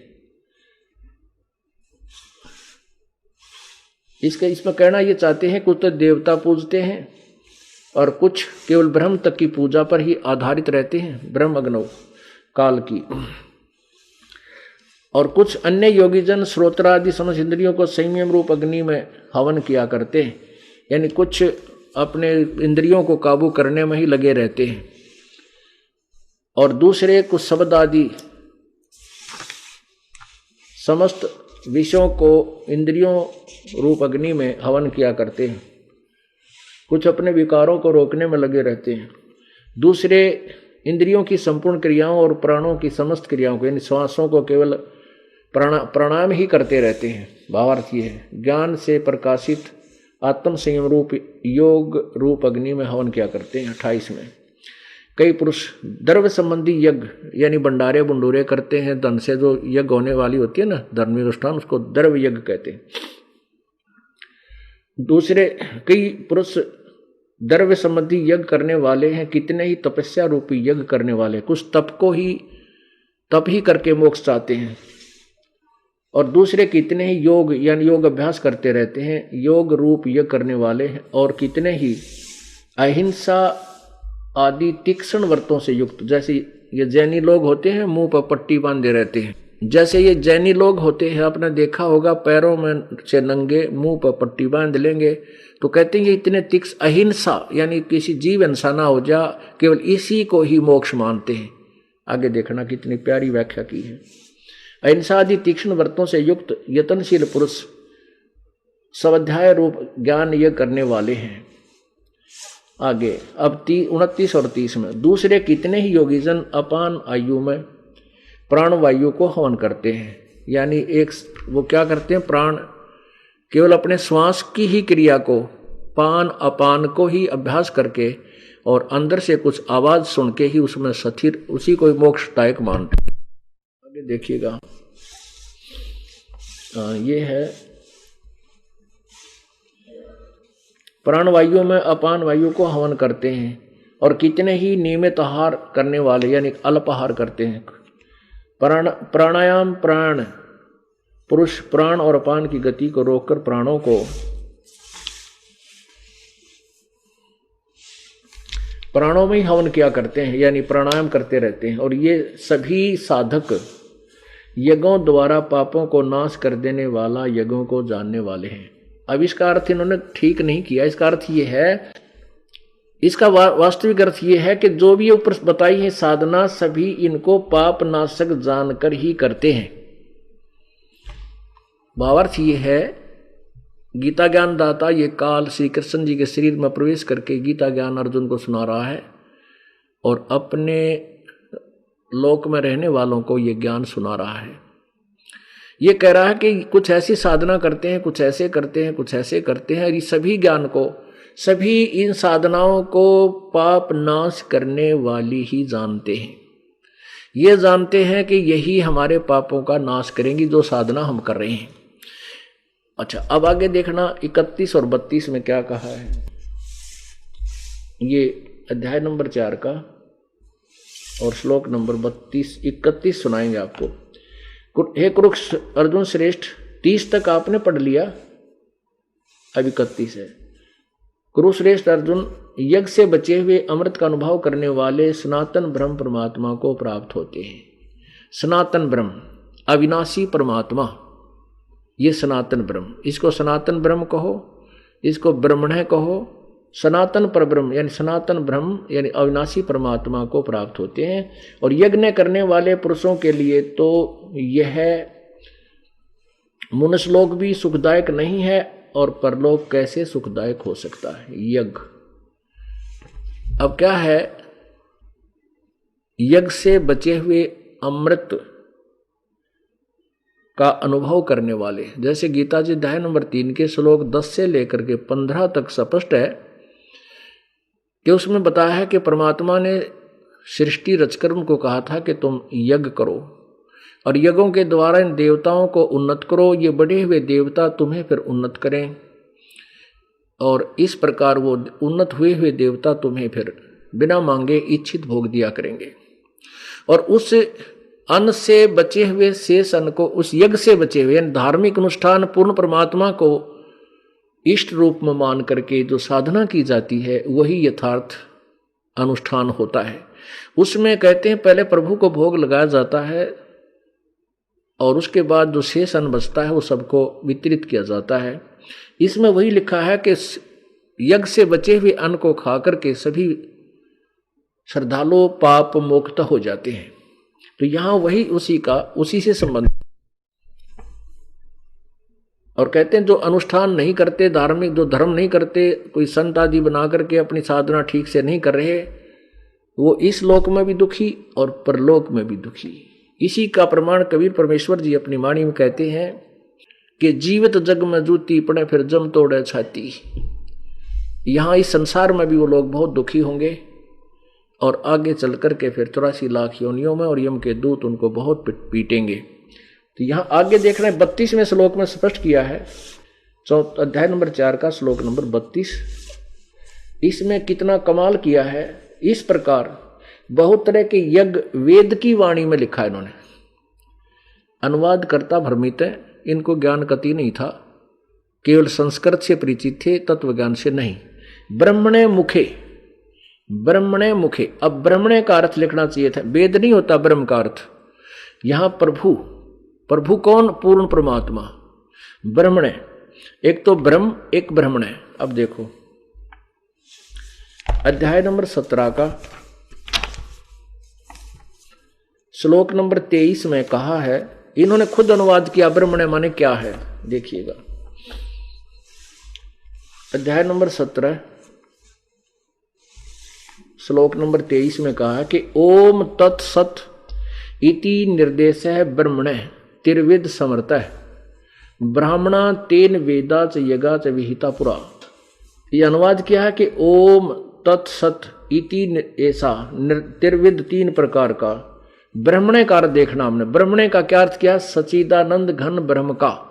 ये बिल्कुल सही अनुवाद है, इसका अर्थ सही किया है।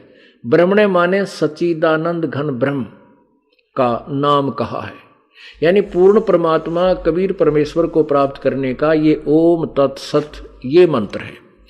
ओम इसमें ब्रह्म का मंत्र है और तत् ये परब्रह्म का मंत्र है, और मंत्र है ये सांकेतिक है, और सत्य भी सांकेतिक है, ये पूर्ण ब्रह्म को का मंत्र है। इन तीनों मंत्रों के जाप से पूर्ण परमात्मा कबीर परमेश्वर की प्राप्ति होती है। और ये तिर्विध है माने 3 प्रकार से इसका सिमरण होता है और 3 बार में ही इसकी पूर्ति होती है, 3 बार में ये दान किया जाता है। अब हमने जो अपने मतलब का है वो ये देखना है कि ब्रह्मणे माने सच्चिदानंद घन ब्रह्म। तो यहां हम ब्रह्मणे का अर्थ ये लगाते हैं। गीता जी अध्याय नंबर 4 का और श्लोक नंबर 32, और यहां देखिएगा इस प्रकार बहुत, जैसे पहले कहे ना 25 से लेकर 31 तक, इस प्रकार बहुत तरह के यज्ञ यहां लिखना है सच्चिदानंद घन ब्रह्म की वाणी में। सच्चिदानंद घन कौन है ये सिद्ध करूंगा इसके बाद, जिसके ऊपर बात चली है। आदि राम जिसको कहते हैं, आदि ब्रह्म को कोई ना जाने। परमात्मा ने कहा है राम राम सब जगत बखाने, आदि राम कोई बिरला ही जाने। फिर क्या कहा है कि काल ब्रह्म सकल जग जाने और आदि ब्रह्म को ना पहचाने। तो ये ब्रह्मण आदि ब्रह्म है। आदि ब्रह्म कौन है? वो खुद कबीर परमेश्वर है।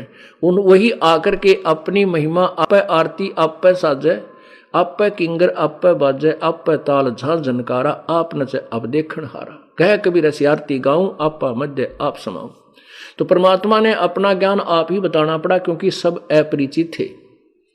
इसलिए अपना ही रोल खुद ही एक दास का किया, स्वयं ही एक हंस बने, स्वयं ही एक भक्त बने, स्वयं ही एक गरीब व्यक्ति बने कि आदमी ये ना सोच बैठे कि परमात्मा धनी लोग या उच्च जाति वाले ही प्राप्त कर सकते हैं, गरीब और छोटी जाति वाले प्रभु प्राप्ति नहीं कर सकते। इसलिए प्रभु बहुत ही यानी शूद्र वर्ण में आए और बहुत ही गरीब व्यक्ति की एक लीला की, ताकि हम जैसे दारिद्रों का भी दिल डटा रहे कि परमात्मा ऐसे भी प्राप्त हो सकता है। इसलिए ये अपनी महिमा आप ही बता रहे हैं।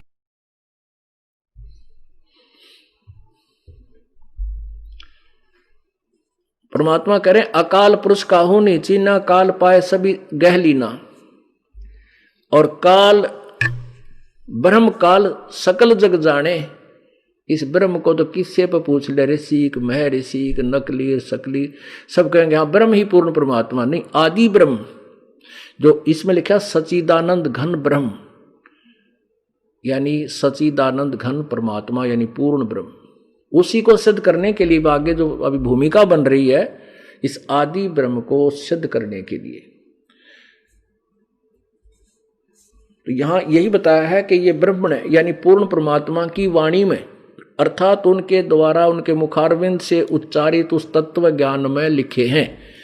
जो ज्ञान, जो अनुष्ठान, जो साधनाएं कोई ऐसे करता है, कोई देवताओं को पूजता है, कोई प्राणायाम करता है, कोई अहिंसावादी है, केवल व्रत रखता है, केवल अल्पाहार करके मोक्ष मानता है, कोई ज्ञान से ही मोक्ष मुक्ति चाहता है।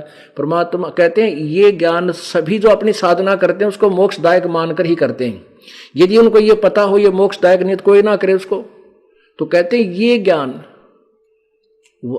ज्ञान भी जो तुम कर रहे हो कि ये ठीक है या गलत है, ये भी विवरण है कबीर परमेश्वर के उस अमरवाणी में। और यथार्थ ज्ञान, तत्व ज्ञान भी उसी के द्वारा उच्चारित है। उस तत्व ज्ञान को तत्वदर्शी संतों के पास जाकर सुन, क्योंकि गीता में वो ज्ञान नहीं है, इसलिए तो गीता ज्ञान दाता किसी तत्वदर्शी संत की तरफ संकेत कर रहा है। वो तत्वदर्शी संत के विषय में बताया जा रहा है। यहां देखिएगा अध्याय नंबर 4 का ये श्लोक नंबर 32। इस प्रकार बहुत प्रकार के यज्ञ वेद की वाणी में नहीं है, ब्रह्मण है। या लिख दो सच्चिदानंद घन ब्रह्म की वाणी में, यानी कबीर वाणी में, कबीर परमेश्वर की वाणी में, उस अमर पुरुष द्वारा बोले गए अपने मुखारविंद से उस ज्ञान में। यहां देखिए ये ब्रह्मण का अर्थ वेद नहीं है, ये गलत किया ना। यहां सच्चिदानंद घन ब्रह्म की वाणी में विस्तार से कहे गए हैं उन सबको तू कर्म जान। कर्म माने कर्म से ही होने वाले जान, इसका सीधा अर्थ है। ये इन्होंने चाहे कुछ भी घुमाया, मन इंद्रियां और शारीरिक क्रियाओं द्वारा संपन्न होने वाले जान, बिल्कुल ठीक है। अब क्या बताया है, तन हट कर के मन हट कर ही मनसा माहे डोले, जिसकी तारी लाग गए तत्व में वो दूसरे तय के बोले। कहते हैं ये नालायक जो अनजान लोग संत हैं, साधक हैं, हट करते हैं, कभी साधना करते हैं, तप करते हैं, कोई वर्षों तक जो है ना खड़े होकर तपते हैं, ये साधना गलत है। अब परमात्मा क्या बताना चाहते हैं कि जो अब गीता ज्ञान दाता कह रहा है कि जो तत्व ज्ञान में, जो परमात्मा की वाणी में लिखे हुए, कबीर वाणी में यानी अमर पुरुष की वाणी में, ज्ञान में, तो उस ज्ञान को तू कर्म जान विद, यानी कर्म काम करते करते, यानी कर्म योग द्वारा ही उनको सफल होने वाले मान। नाम उठत नाम बैठत नाम सोवत जागवे, नाम खाते नाम पीते नाम सेती लागवे। परमात्मा ने एक रोल किया था, भूमिका की थी, एक जुलाहा रूप धारण करके, और जुलाहे का काम करते थे। सुबह से लेकर शाम तक बारीक बारीक से तार डाल के कपड़ा तैयार करते थे, और ये दिखाते थे कि मेरे से कठिन काम किसी का नहीं है, और मैं भी परमात्मा प्राप्ति कर सकता हूं, परमात्मा का ध्यान सिमरण अपना काम करते करते भी कर सकता हूं। ऐसा तरीका है। तो यही बताया है कि वो जो तत्व ज्ञान में तो सुनेगा अर्जुन, वो सभी जो परमात्मा की वाणी में जो लिखे हैं, और वो साधक, वो साधनाएं, यानी काम करते करते ही होने कर संपूर्ण होने वाली, सफल होने वाली समझ। फिर देखिएगा अध्याय नंबर 32, अध्याय नंबर 4 श्लोक 32 में, इस प्रकार बहुत प्रकार तरह के यज्ञ या पूर्ण सच्चिदानंद घन ब्रह्म की वाणी में विस्तार से कहे गए हैं। उन सबको तू कर्म जान विद, कर्म जान यानी कर्मों, यानी यहां देख ले शारीरिक क्रियाएं द्वारा संपन्न होने वाले जान, और इस प्रकार तत्व से जानकर उनके अनुष्ठान द्वारा तू कर्म बंधन से सर्वथा मुक्त हो जाएगा। कौन से को? इस कबीर वाणी में जो लिखा है उसको जानकर तू फिर कर्मों बिल्कुल सर्वथा बंधन से मुक्त हो जाएगा, तेरा पूर्ण मोक्ष होगा। अब अध्याय नंबर 33 में कहा ना, श्लोक नंबर 33 में कहा है अध्याय नंबर 4 के कि हे पार्थ, हे परंतम अर्जुन, द्रव्य में यज्ञ की अपेक्षा ज्ञान यज्ञ अत्यंत श्रेष्ठ है।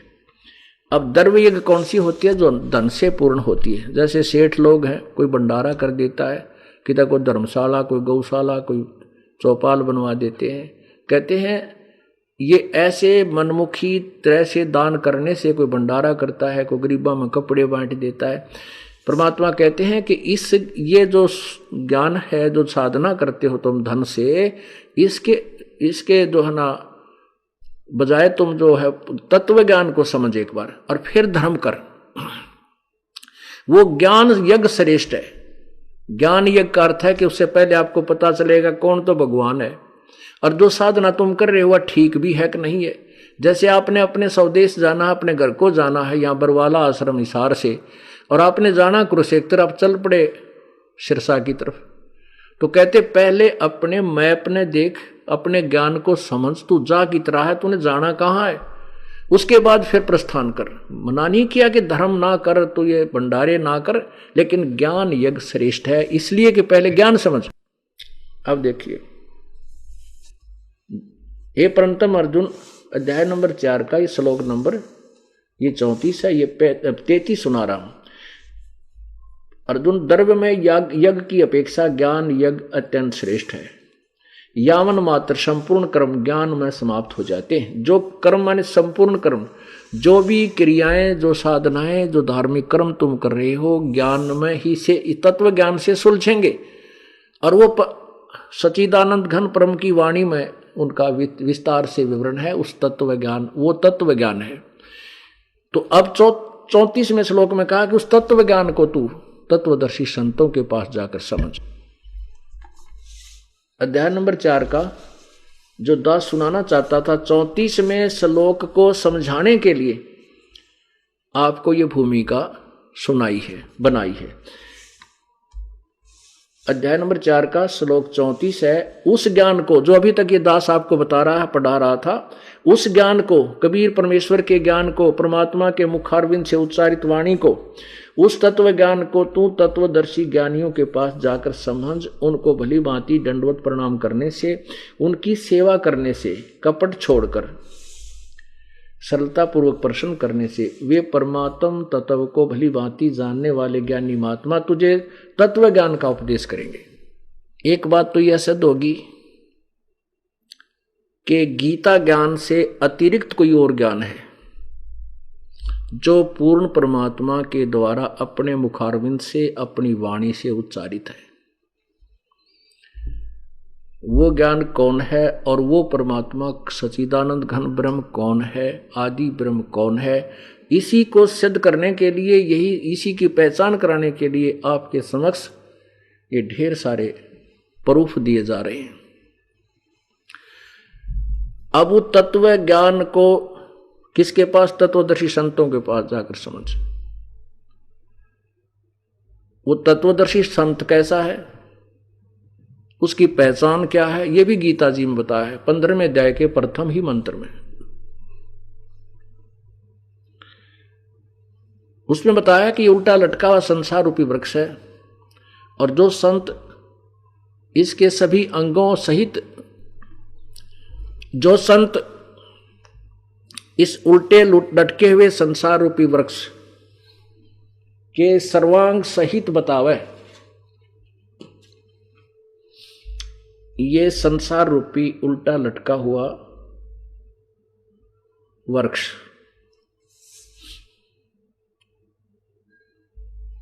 ये पूरा इस जैसे, ये देखो, ये इतना एक जो है ये पेड़ है जो जमीन से बाहर, पृथ्वी से बाहर दिखाई देता है, उसे पेड़ कहते हैं, वृक्ष कहते हैं।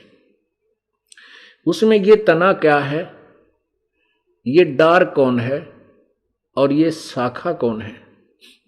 जो संत इनके विषय में विस्तार से बतावे, स वेदविद, वो तत्वदर्शी संत है। जड़ से लेकर तना, डार और वृक्ष, ये शाखा क्या है, पात पत्ते क्या है। तो परमेश्वर ने स्वयं आकर के एक तत्वदर्शी संत की भूमिका की थी। उन्होंने 600 वर्ष पूर्व कहा था कि अक्षर पुरुष एक पेड़ है, निरंजन वा की डार, तीनों देवा शाखा है, ये पात रूप संसार। और यही पवित्र गीता जी अध्याय नंबर 15 के श्लोक 1 से 4 में तथा 16 के अध्याय श्लोक 16 से 17 में यही प्रमाण है। अब ये दास आपको बताएगा।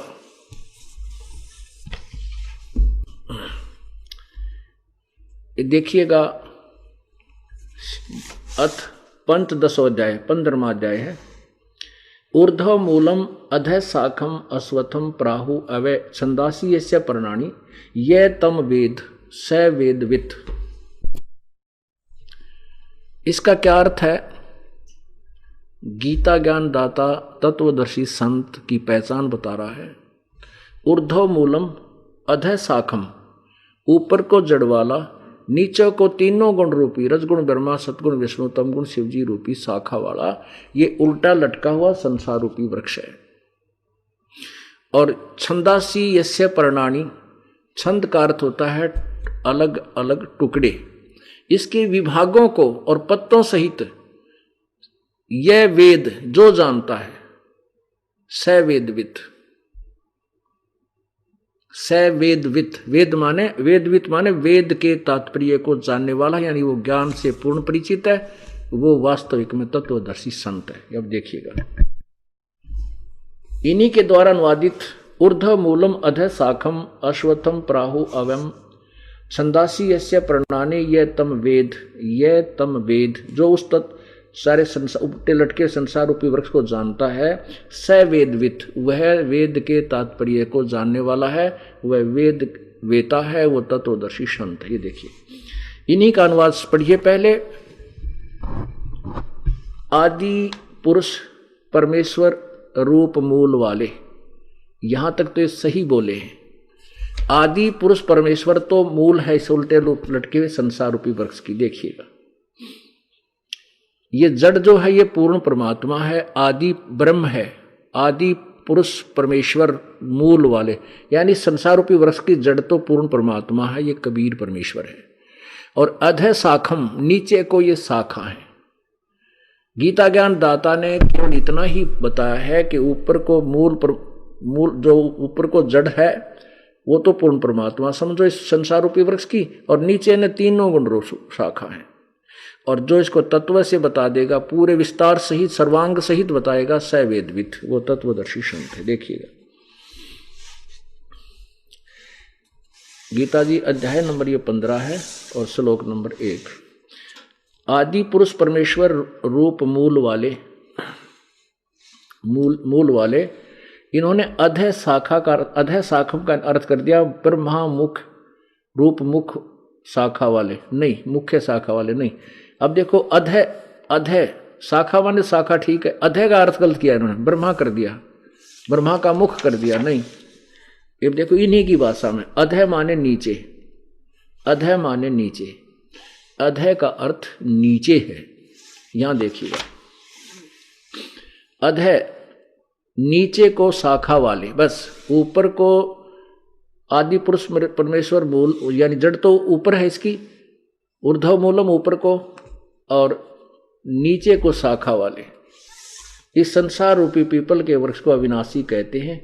वेद जिसके छंदासी लिखा है वेद, इन्होंने यहाँ लिखना, ये जो सब वेदों को जानते हैं।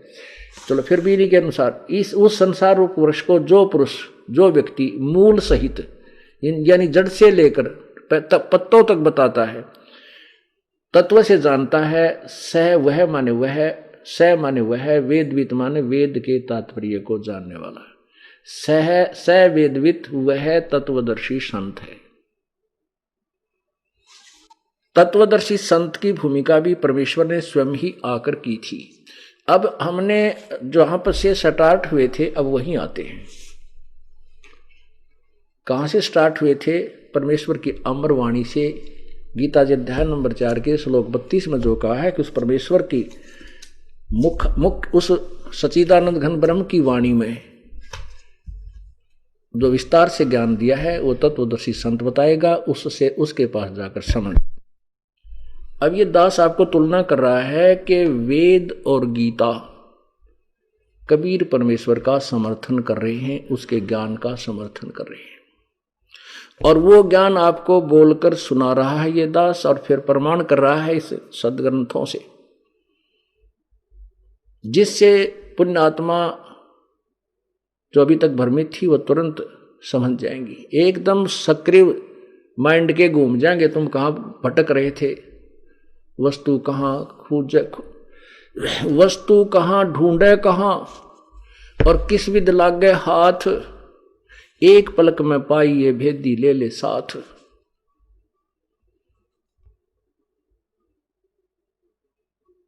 पुण्यात्माओं, ये वो अमर ज्ञान है जिसकी वर्तमान में, वैसे तो सदा से ही मानव समाज को इसकी आवश्यकता रही है, लेकिन परमेश्वर ने अपने ही कोई कृपा से इस तत्व ज्ञान को इसी समय, जो अब वर्तमान समय है, इसी में उजागर करने का इरादा किया हुआ था, ठान रखी थी, और अब ये उजागर होगा, पूरे विश्व में जाएगा। इसके सामने कोई संत, कोई पंथ टेक नहीं सकेगा। कितने दिन हा हुल्ला कर ले, न पां पीट कर टेकना पड़ेगा, नतमस्तक होना पड़ेगा, या जनता उनको सीधा कर देगी कि बकवास करना बंद करो, बहुत दिन हो गए तुमने हमारे को भ्रमित करते नहीं। क्योंकि ये वो यथार्थ ज्ञान है जिससे पूरे विश्व में शांति हो सकती है, आपस में एक प्रेम बन सकता है, और पूर्ण मोक्ष हो सकता है।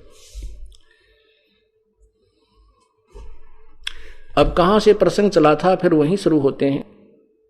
अकाल पुरुष काहू नहीं चीन्या, काल पाए सभी गैलीन्या, काल ब्रह्म सकल जग जाने, आदि ब्रह्म को न पहचाने। आदि ब्रह्म को, आदि ब्रह्म कौन?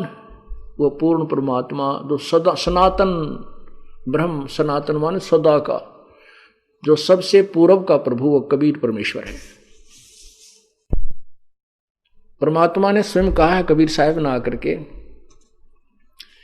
कबीर वेद हमारा भेद है, हम वेदन में नाहि, हम ना वेदन के माही, और जौन वेद से मैं मिलूं वो वेद जानते नाही। प्रभु कहते हैं कि वेद गीता आदि, क्योंकि गीता जी जो है ये चारों वेदों का सारांश है, ये भी वेद ही।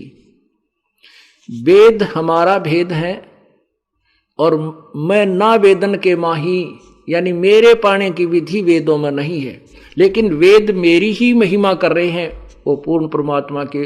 जैसे गीता जी अध्याय नंबर 18 के श्लोक नंबर 62 में कहा है कि अर्जुन तू सर्वभाव से उस परमेश्वर की शरण में जा, जिसकी कृपा से तू परम शांति और शाश्वत स्थान सतलोक को प्राप्त हो।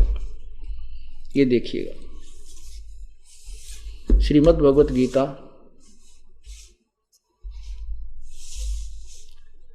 अध्याय नंबर 18 का श्रीमद् भगवत गीता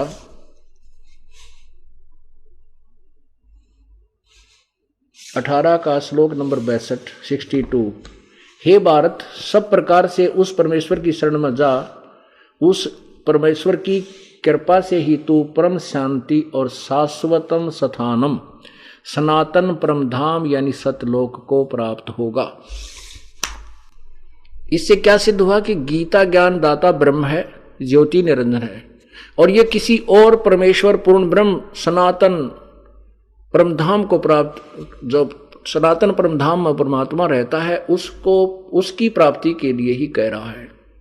गीता जी अध्याय नंबर 15 के श्लोक नंबर 1 से 4 में भी यही विवरण है कि जब तत्व ज्ञान प्राप्त हो जाए उसके बाद उस परम पद परमेश्वर की खोज करनी चाहिए। ये देखिएगा, अब हम परमेश्वर की अमर वाणी सुनाएंगे। अकाल पुरुष काहू नहीं चीन, अकाल माने अविनाशी, जिसका काल ना हो, अकाल पुरुष। चाहे उसे शब्द स्वरूपी राम कहो, चाहे सत्य पुरुष को। सत्य पुरुष माने भी अविनाशी परमेश्वर यानी अविनाशी, पूर्ण अविनाशी परमात्मा कहो, एक ही बात है। अकाल पुरुष काहू नहीं चीना यानी पूर्ण परमात्मा को कोई नहीं पहचान सका, और काल पाए सभी गैलीना, इस काल ब्रह्म को सभी ने स्वीकार कर लिया, ये परमात्मा है।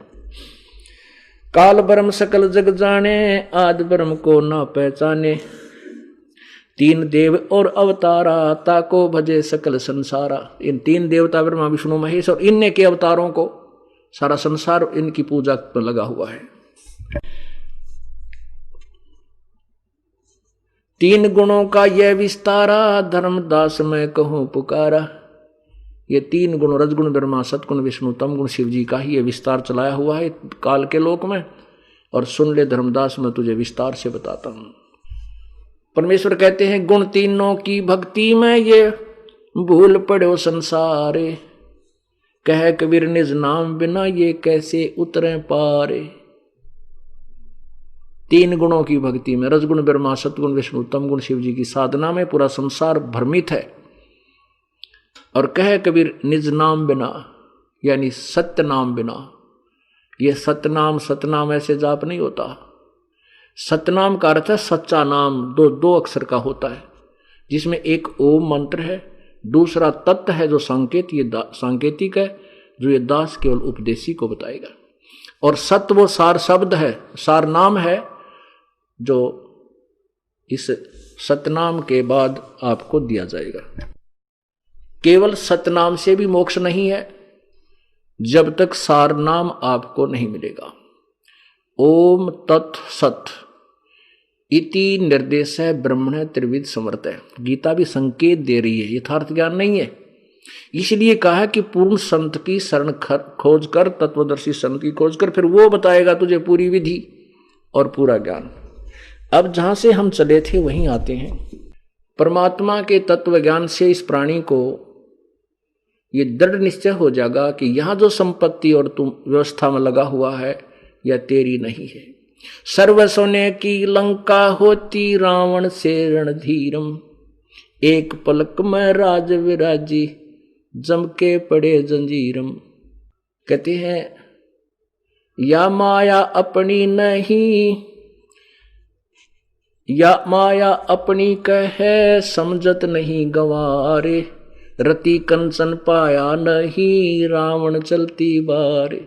सारी सोने की लंका बनाए बैठा था, चलते समय कहते हैं मरा जब एक सुई भी सोने की नहीं ले जा सका रावण अपने साथ। तो कहते यहां की वस्तु की क्या डिमांड करें हम। तो ये तत्व ज्ञान से आपको पता चलेगा, तो उसके बाद आप ऐसी समर्थ शक्ति की शरण में हो जाओगे कबीर परमेश्वर की में, कि आपकी भाग्य में, आपकी किस्मत में, आपके प्रारब्ध में ना होगी कोई वस्तु जो आपको आवश्यकता होगी, परमेश्वर अपने कोटे तो देगा आपको। फिर आपको ना तो मिलावट करने की आवश्यकता पड़े, ना चोरी करने की आवश्यकता पड़े। आप मिलावट करके, धोखा करके, 2 नंबर का काम, डाके चोरी करके धन इकट्ठा कर लेते हो। फिर उधर से कोई बालक बीमार हो जाता है, 2 लाख रुपये इकट्ठे किए, 3 लाख खर्च हो गए। वो पैसा तो रहा नहीं क्योंकि आपके भाग्य में नहीं था, वो आपने जबरदस्ती इकट्ठा कर रखा था। और वो पाप ज्यों के त्यों रह गए, जो धन कमाने के लिए आपने जो पाप किए थे, और वो पाप तुझे भोगने पड़ेंगे। कहीं गधा बनेगा, गधी बनेगी, कुत्ता बने, कुतिया बने, टांग टूटे, बुरा हाल हो, कीड़े पड़ जाएंगे। तो पुण्यात्माओं, ये डर बनेगा गात में। और डर जब बनता है जब हम सियाने हो जाएंगे। जैसे छोटा सा बच्चा होता है, एक अबोध बालक होता है, वो बिजली के नंगे तार को जा करके छू लेता है और मृत्यु को प्राप्त हो जाता है। वो सर्प को भी पकड़ देता है और ऊपर सर्प उसको डस लेता है, वो मर जाता है। एक बोतल में, शीशी में कोई विष रखा है, वो उसको भी मुंह के लगा कर पी देता है और मर जाता है, क्योंकि वो अबोध है, परिचित नहीं है कितना भयंकर वस्तु है। वो अपरिचित है कि सर्प कितना भयंकर जानवर है। जब वो बड़ा हो जाता है, उसकी बुद्धि काम करने लग जाती है, विकसित हो जाती है, फिर वो सर्प से इतना डरता है, औरों को भी कहता है भाग ले सर्प है। और बिजली का तार कहीं नंगा पड़ा हो जमीन पर, दूसरों को भी दूर करेगा, दूर हो जा, क्योंकि अब उसको ज्ञान हुआ तो भय हुआ तो जान बची। ऐसे ही जब हमें तत्व ज्ञान के रोशनी में हम परिचित हो जाएंगे, हमारी आंखें खुल जाएंगी, बुद्धि विकसित हो जाएगी, फिर हम पाप नहीं करेंगे और तभी हमें डर बनेगा। और फिर यहां की यथार्थता से परिचित हो जाएंगे कि मान ले हमने एक फैक्ट्री ला ली, 2 कोठी बना ली, चलते समय तो साथ नहीं जाएंगी, और इसकी व्यवस्था में जो समय व्यर्थ कर दिया और भगवान भजा नहीं, ये अनमोल जीवन तेरा व्यर्थ गया। तो ऐसे कहते हैं। अब गीता जी का वो संदेश आपको दूंगा जिस जहां से स्टार्ट किया था, कि इस तत्व ज्ञान को समझने के बाद, इस तत्व ज्ञान को समझने के उपरांत और तत्ब्रह्म से परिचित हो जाने के उपरांत, तत्ब्रह्म माने उस परमेश्वर, आदि पुरुष परमेश्वर कबीर भगवान के यथार्थ स्थान और उसकी महिमा से परिचित होने के उपरांत, अर्जुन तो केवल यहां से जन्म और मृत्यु से छुटकारे का ही प्रयत्न करेगा। जो व्यक्ति उस तत्व ज्ञान, जो तत्वदर्शी संत बतावेगा, और मैं जो तुझे कह रहा हूं, जो इस बात को सत्य मान लेगा। काल कह रहा गीता ज्ञान दाता कि जो ज्ञान मैं बता रहा हूं कि तत्वदर्शी संत की खोज कर और उनसे दंडोत प्रणाम कर, कपट छोड़कर, अभिमान छोड़कर, अपना नतमस्तक होकर अपना कल्याण कराने के लिए उनसे ये तत्व ज्ञान पूछ समझ। उस तत्व ज्ञान से, पूरे आध्यात्मिक ज्ञान से आप परिचित हो जाओगे, और उस परमात्मा से परिचित होने के उपरांत संसार की किसी भी वस्तु की तू डिमांड नहीं करेगा। अब यहां से शुरू हुआ था कि जिससे विश्व में शांति होगी और सर्व मनुष्य समुदाय का जो कल्याण होगा, वहीं फिर आते हैं अध्याय नंबर 7 का श्लोक नंबर 29। अध्याय नंबर 7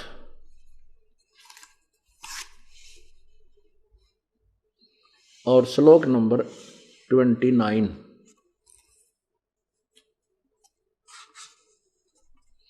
इसका यहां अनुवाद किया इन्होंने नेक्स्ट पृष्ठ पे। क्या कहता गीता ज्ञान दाता, जो मेरे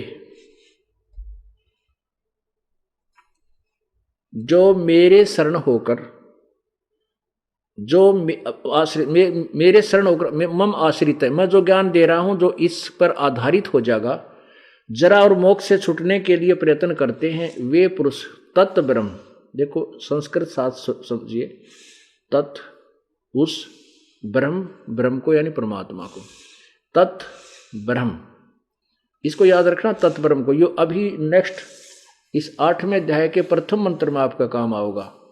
ये लिखा है किम तत् ब्रह्म, किम अध्यात्म, किम कर्म पुरुषोत्तम। अर्जुन पूछा वो तत् ब्रह्म कौन है, जिसके विषय में आपने 7वें अध्याय के 29वें श्लोक में बताया है।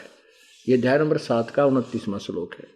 मेरे इस वैसे ये अर्थ है, मेरे ज्ञान के शरण होकर, जो मैं ज्ञान तुझे दे रहा हूं इस पर तू विश्वास करके तत्वदर्शी संत को ढूंढ लेगा।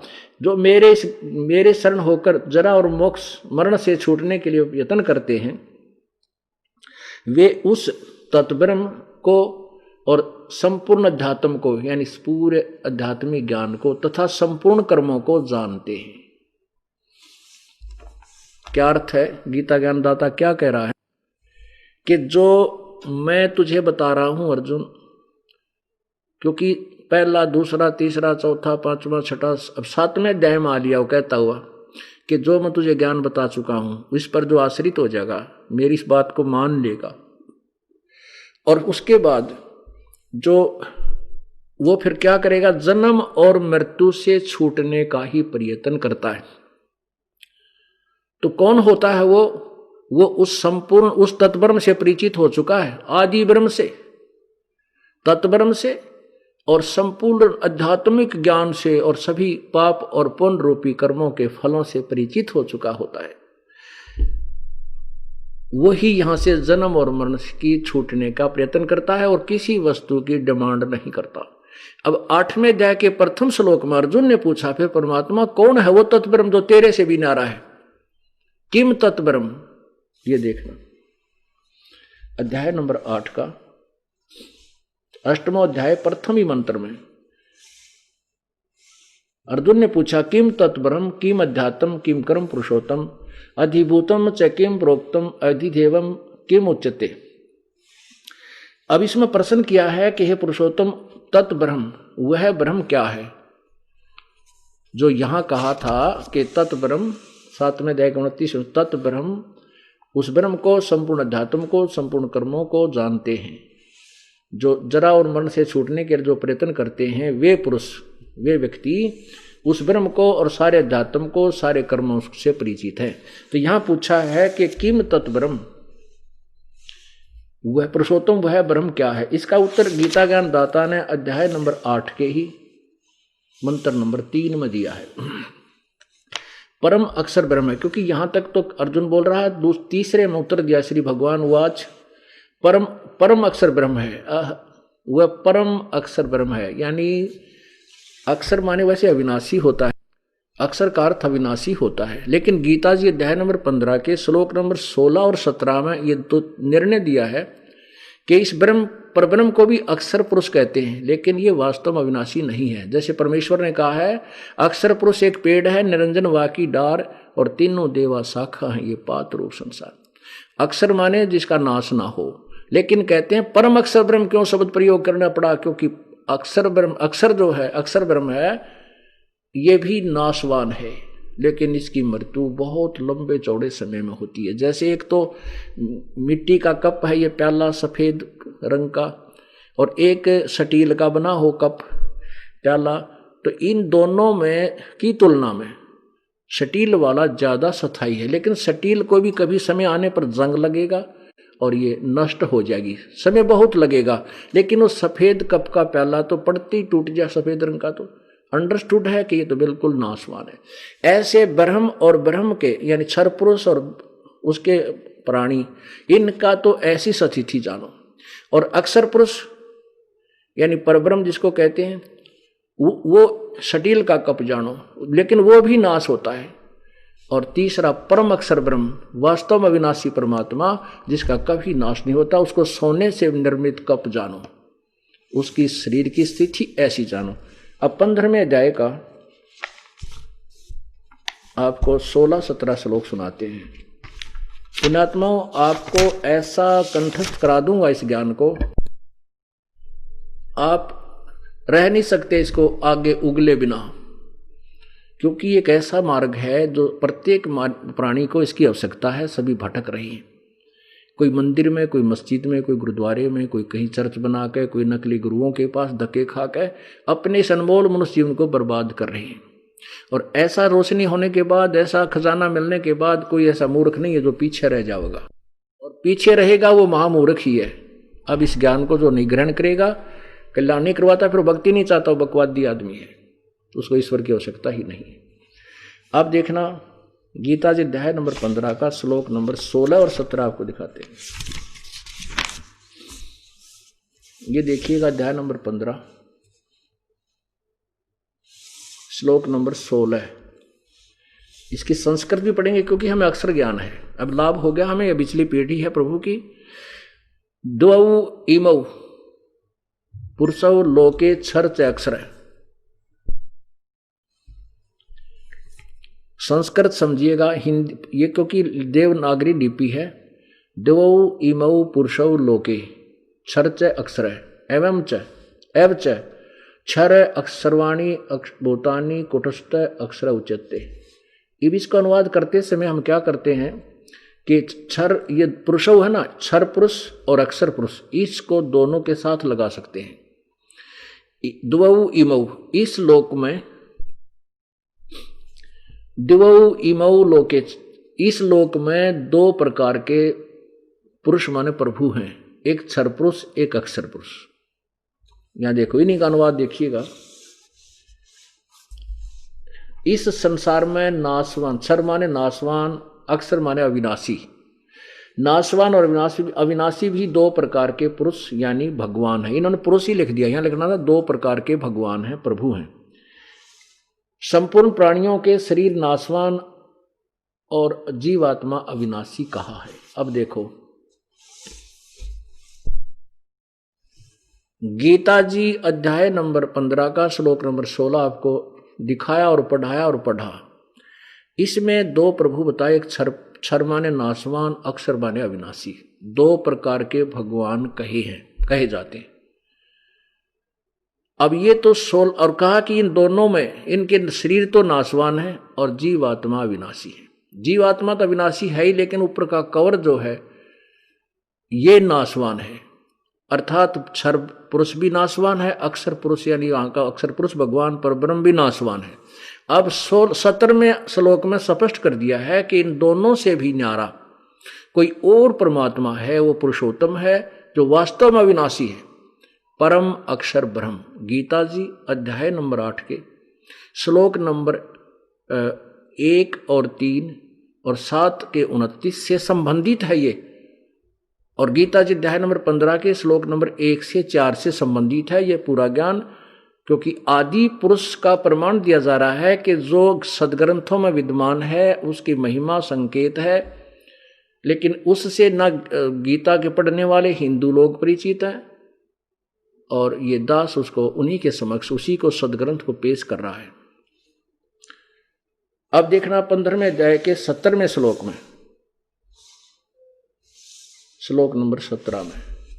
अब 16 तक पढ़ लिया आपने। नाशवान, क्षर नाशवान, अक्षर अविनाशी भी दो प्रकार के पुरुष कहे गए हैं, और संपूर्ण प्राणियों के शरीर नाशवान और जीवात्मा भी विनाशी है। अब ये नाशवान क्षर पुरुष यानी ब्रह्म है, अक्षर पुरुष ये परब्रह्म है। अब यहां लिखा है कि उत्तम पुरुष है तू अन्य। वास्तव में उत्तम परमात्मा सर्वश्रेष्ठ प्रभु तो इन ऊपर वाले दोनों भगवानों से अन्य ही है और है। परमात्मा इति उदाहरते जिसको भगवान कहते हैं। और ये लोग त्रयम आविश्य विभर्ति अवैश्वर है। वो अवैश्वर माने वास्तव में अविनाशी प्रभु है। इन्हीं का अनुवाद उत्तम पुरुष तो अन्य ही है। उत्तम पुरुष माने प्रभु। इन्होंने केवल ज्ञान तो था ही नहीं, नौका जहां उलझे वहां ऐसे अक्षर अर्थ छोड़ दिया और अर्थ नहीं। उत्तम पुरुष तो अन्य ही है, यानी उत्तम पुरुषोत्तम। उत्तम पुरुष माने पुरुषोत्तम, सर्वश्रेष्ठ प्रभु तो कोई और ही है जो तीनों लोकों में प्रवेश करके सबका धारण पोषण करता। अविनाशी परमेश्वर परमात्मा इस प्रकार कहा गया। अब फिर आइए उसी स्थान पर, उसी पॉइंट पर आइएगा कि ऊपर को जड़ वाला और नीचे को शाखा वाला ये संसार रूपी वृक्ष है। अब यहां से क्या लिखा है गीता जी अध्याय नंबर 15 के श्लोक 17 में कि उत्तम पुरुष तु अन्य परमात्मा इति उदाहरते यह लोक तरम अविश्य विभर्ति अवैश्वर है। तीनों जो उत्तम पुरुष यानी सर्वश्रेष्ठ परमात्मा तो ऊपर वर्णित दोनों भगवानों से कोई और ही है, और वही तीनों लोकों में प्रवेश करके सबका धारण पोषण करता है। अभी आइए अध्याय नंबर 15 के ही श्लोक नंबर 1 पर, ऊपर को लटका हुआ, ऊपर को जड़ वाला, नीचे को शाखा वाला, ये उल्टा लटका हुआ संसार रूपी वृक्ष है। और मूल जो जड़ ऊपर पूर्ण परमात्मा रूपी जड़ समझो मूल है। तो उस मूल से कोई भी पौधा है, पेड़ है, जड़ से खुराक जाती है। यानी ब्रह्मा विष्णु महेश ब्रह्म परब्रह्म के भी पालन करता है, वो पूर्ण परमात्मा है, कबीर परमेश्वर है। ये गीता सिद्ध कर रही है। अब देखना इसको, ये ऊपर को जड़ है, यह लोक तरम अविश्य विभर्ति, तीनों लोकों में जो प्रवेश करके सबका धारण पोषण करता है। इस पौधे को जड़ से खुराक आई पेड़ को, परमात्मा पूर्ण ब्रह्म की भक्ति से ही इनके ये साधना करते इस परमेश्वर की, इनसे यहाँ तना में खुराक आती है, तना से डार में आती है, डार से इन शाखाओं में, और हम फिर यहाँ नीचे हैं, हम यहाँ नीचे हैं, पात रूप में हम अब प्राणी हैं। तो अब हमने ये देखना है कि वास्तव में कुल का मालिक कौन हुआ, वो मूल रूपी भगवान हुआ। वैसे भले ही आप जी जैसे गीता जी के पढ़ने वाले गीता जी पर आश्रित हैं, वो अब इस जितना दास सुना चुका है, इससे ये तो नहीं मान पाएंगे कि कबीर है वो आदि पुरुष। वो भी पेटा भर दूंगा, वो भी विश्वास दिलाऊंगा 100 प्रमाण दे करके कि वो कौन है, वो परमात्मा जिसको आदि पुरुष कहा है, वो कबीर है। और वही काशी में आया, बनारस में दुल्हा, वही पूर्ण परमात्मा। लेकिन इतना तो मानना पड़ेगा गीता पर आश्रित समुदाय ने कि गीता ज्ञान दाता से कोई और परमात्मा जो समृद्ध शक्ति है, ये तो मान चुके हैं और मानना पड़ेगा। वो कौन है, कैसा है, कहाँ रहता है, ये प्रमाण अलग से आपको और दिए जाएंगे। तो जहां से दास ने स्टार्ट किया था कि धर्मदास जी को प्रभु ने बताया था कि धर्मदास तो लाख दोहाई, ये सार शब्द कहीं बाहर ना जाए। ये सार शब्द और सार ज्ञान, ये दो सतिथि हैं। सार ज्ञान यानी मूल ज्ञान, मूल ज्ञान मीन तत्व ज्ञान।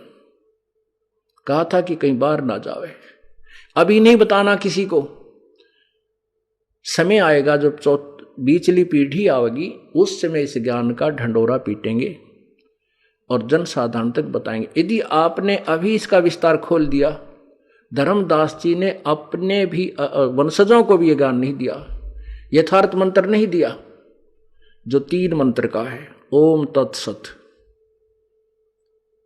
धर्मदास जी ने केवल 5 नाम दिए थे, वो भी 5 नाम ये नहीं है जो वर्तमान में कबीर पंथी जो जाप करते हैं, अजर नाम, अमर नाम, पाताले सब सिंधु नाम। ये केवल एक वाणी है, एक शब्द है, ये ज्ञान, ये मंत्र जाप का नहीं है। और वो सार शब्द इनसे भी नारा है। और मूल ज्ञान इस तत्व ज्ञान को कहते हैं जो दास आपके समक्ष पेश कर रहा है, ये हो मूल ज्ञान। इसके विषय में प्रमाण आपको शाम को सत्संग में सुनाएंगे। बोलो सतगुरुदेव। नमस्कार जी। नमस्कार सर। क्या नाम है बहन जी आपका? रेखा दासी। बहन जी आप कहाँ से आए हैं? राजगढ़ जिले से। बहन जी संत रामपाल जी महाराज से नाम दीक्षा आपने कब ली? 2016 में। संत रामपाल जी महाराज से नाम दीक्षा लेने से पहले क्या आप कोई भक्ति साधना भी करते थे? संत रामपाल जी महाराज जी से नाम दीक्षा लेने से पहले मैं किसी का नाम मतलब किसी की भक्ति नहीं करती थी, लेकिन मैं दुर्गा माता की भक्ति बहुत करती, दुर्गा माता को बहुत पूछती थी। संत रामपाल जी महाराज जी से नाम नहीं लेता उससे पहले मैं पूरी तरह से मतलब ये भूत परित रहता है ना, तांत्रिक विद्या, आपने वालों ने किसी ने तांत्रिक विद्या में मुझे पूरी तरह से जकड़ रखा था। इतना बुरा था कि मतलब मैंने बहुत जितने भी देवी देवता हैं, सब जितने देवी देवता सबके यहाँ जाती थी, लेकिन वो बस ये कहते थे कि 5 पैसे कर लो और आराम पड़ जाएगा। मैंने सभी देवी देवता कर लिया, सब जगह में कहीं पे आराम नहीं पड़ता था। और ऐसा रहता था सर जैसे मेरे सर पे ऐसा कोई भार बंधा हो, पत्थर रख रखा हो किसी ने, बस 24 घंटा रोते रहते थे। और ना तो कुछ खाना पीना, कुछ नहीं, खाना पीना तो कुछ खिलता ही नहीं था, पानी भी नहीं पीते। अगर पानी पीते तो अंदर दर्द होता था हमारे शरीर में, पूरा शरीर में हमारे अल्सर हो रहे थे। और दवाई गोली भी खाते तो कुछ नहीं, हूँ दवाई गोली से मैं उल्टी आती थी और आराम नहीं पड़ता था। बहन जी आपने बताया कि आप देवी दुर्गा की पूजा करती थी, उनको अपना इष्ट मानती थी और उनकी भक्ति से आपको कोई लाभ नहीं हुए बल्कि परेशानियां ही परेशानियां रहीं। तो फिर संत रामपाल जी महाराज के बारे में जानकारी आपको कहाँ से मिली? संत रामपाल जी महाराज जी के शरण में मेरे भैया भाभी, वो बाहर रहते हैं बड़ोदरा में। तो उन्होंने कब से नाम दीक्षा ले रखी थी दोनों ने, भाभी भैया दोनों ने। तो उनसे बात हुई थी फ़ोन पे, उन्होंने हमें बताया था कि संत रामपाल जी महाराज जी के सत्संग आते हैं टीवी पर, तो तू टीवी पर सत्संग सुन। लेकिन हम सब देवी देवता करके हम सवारी से परेशान हो गए थे, तो हम किसी पे विश्वास नहीं करते थे। फिर भी उन्होंने बोला कि नहीं, एक बार तू उनका सत्संग सुन टीवी पर, और यहाँ अपने पास में ही नामधाम केंद्र है, वहाँ पर जाकर नाम दीक्षा ले ले। ठीक हो जाएगी, क्योंकि हमने सब कर लिया था, नहीं तो हम विश्वास नहीं करते थे इन सब पे।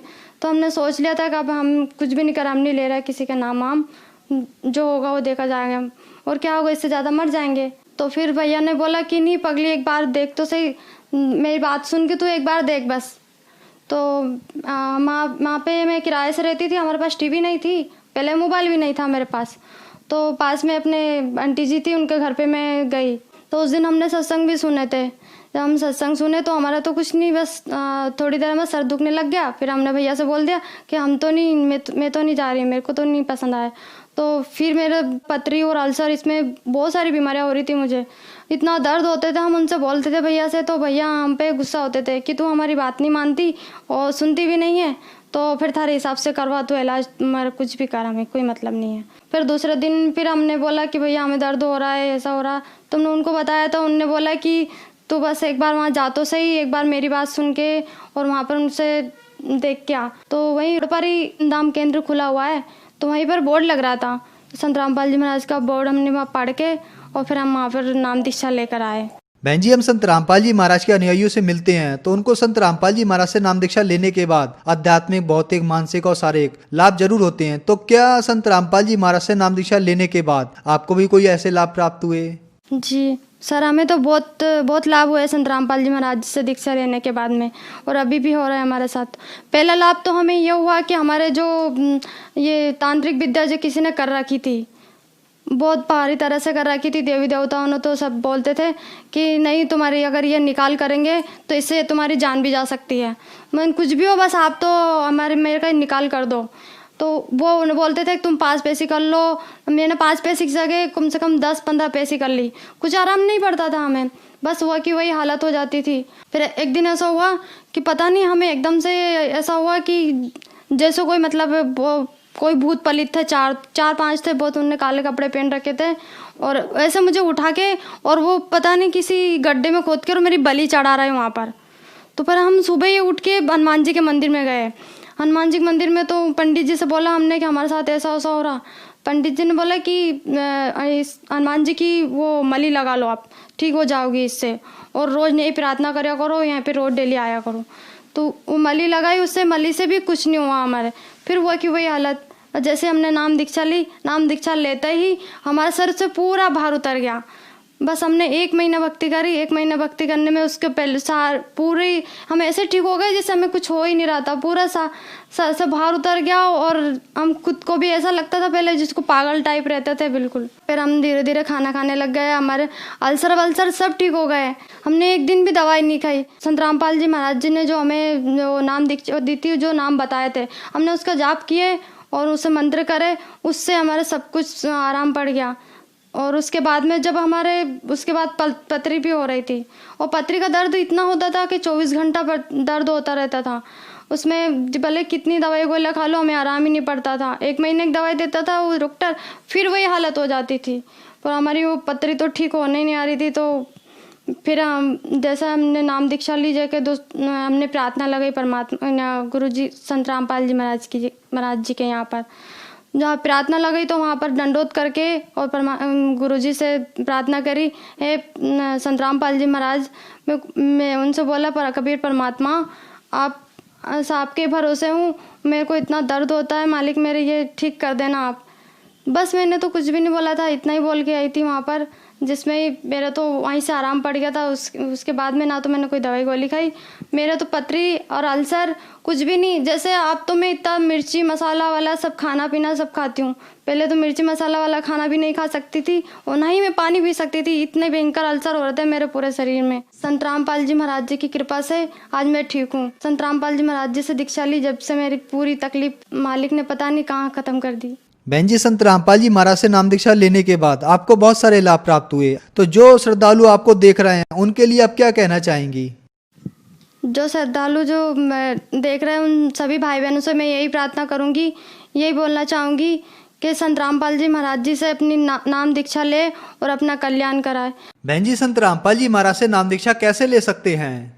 संत रामपाल जी महाराज जी से नाम दीक्षा, जैसे टीवी पर सत्संग आते हैं उनके, उस पर नीचे पीली पट्टी पर नंबर आते हैं, उस नंबर पर कॉल करके अपन पता कर सकते हैं। वहाँ पर संत रामपाल जी महाराज जी के शिष्य रहते हैं, वो कोई भी आपको बता देंगे उनकी डिस्ट्रिक्ट में कहाँ नाम दाम खेद रहे कहाँ नहीं है, वो आपको सब बता देंगे। आप उनसे पता पूछ के और नाम दीक्षा लेके अपना कल्याण करा सकते हैं। धन्यवाद बहन जी। सत साहिब भगत। बोलो सतगुरुदेव की जय हो।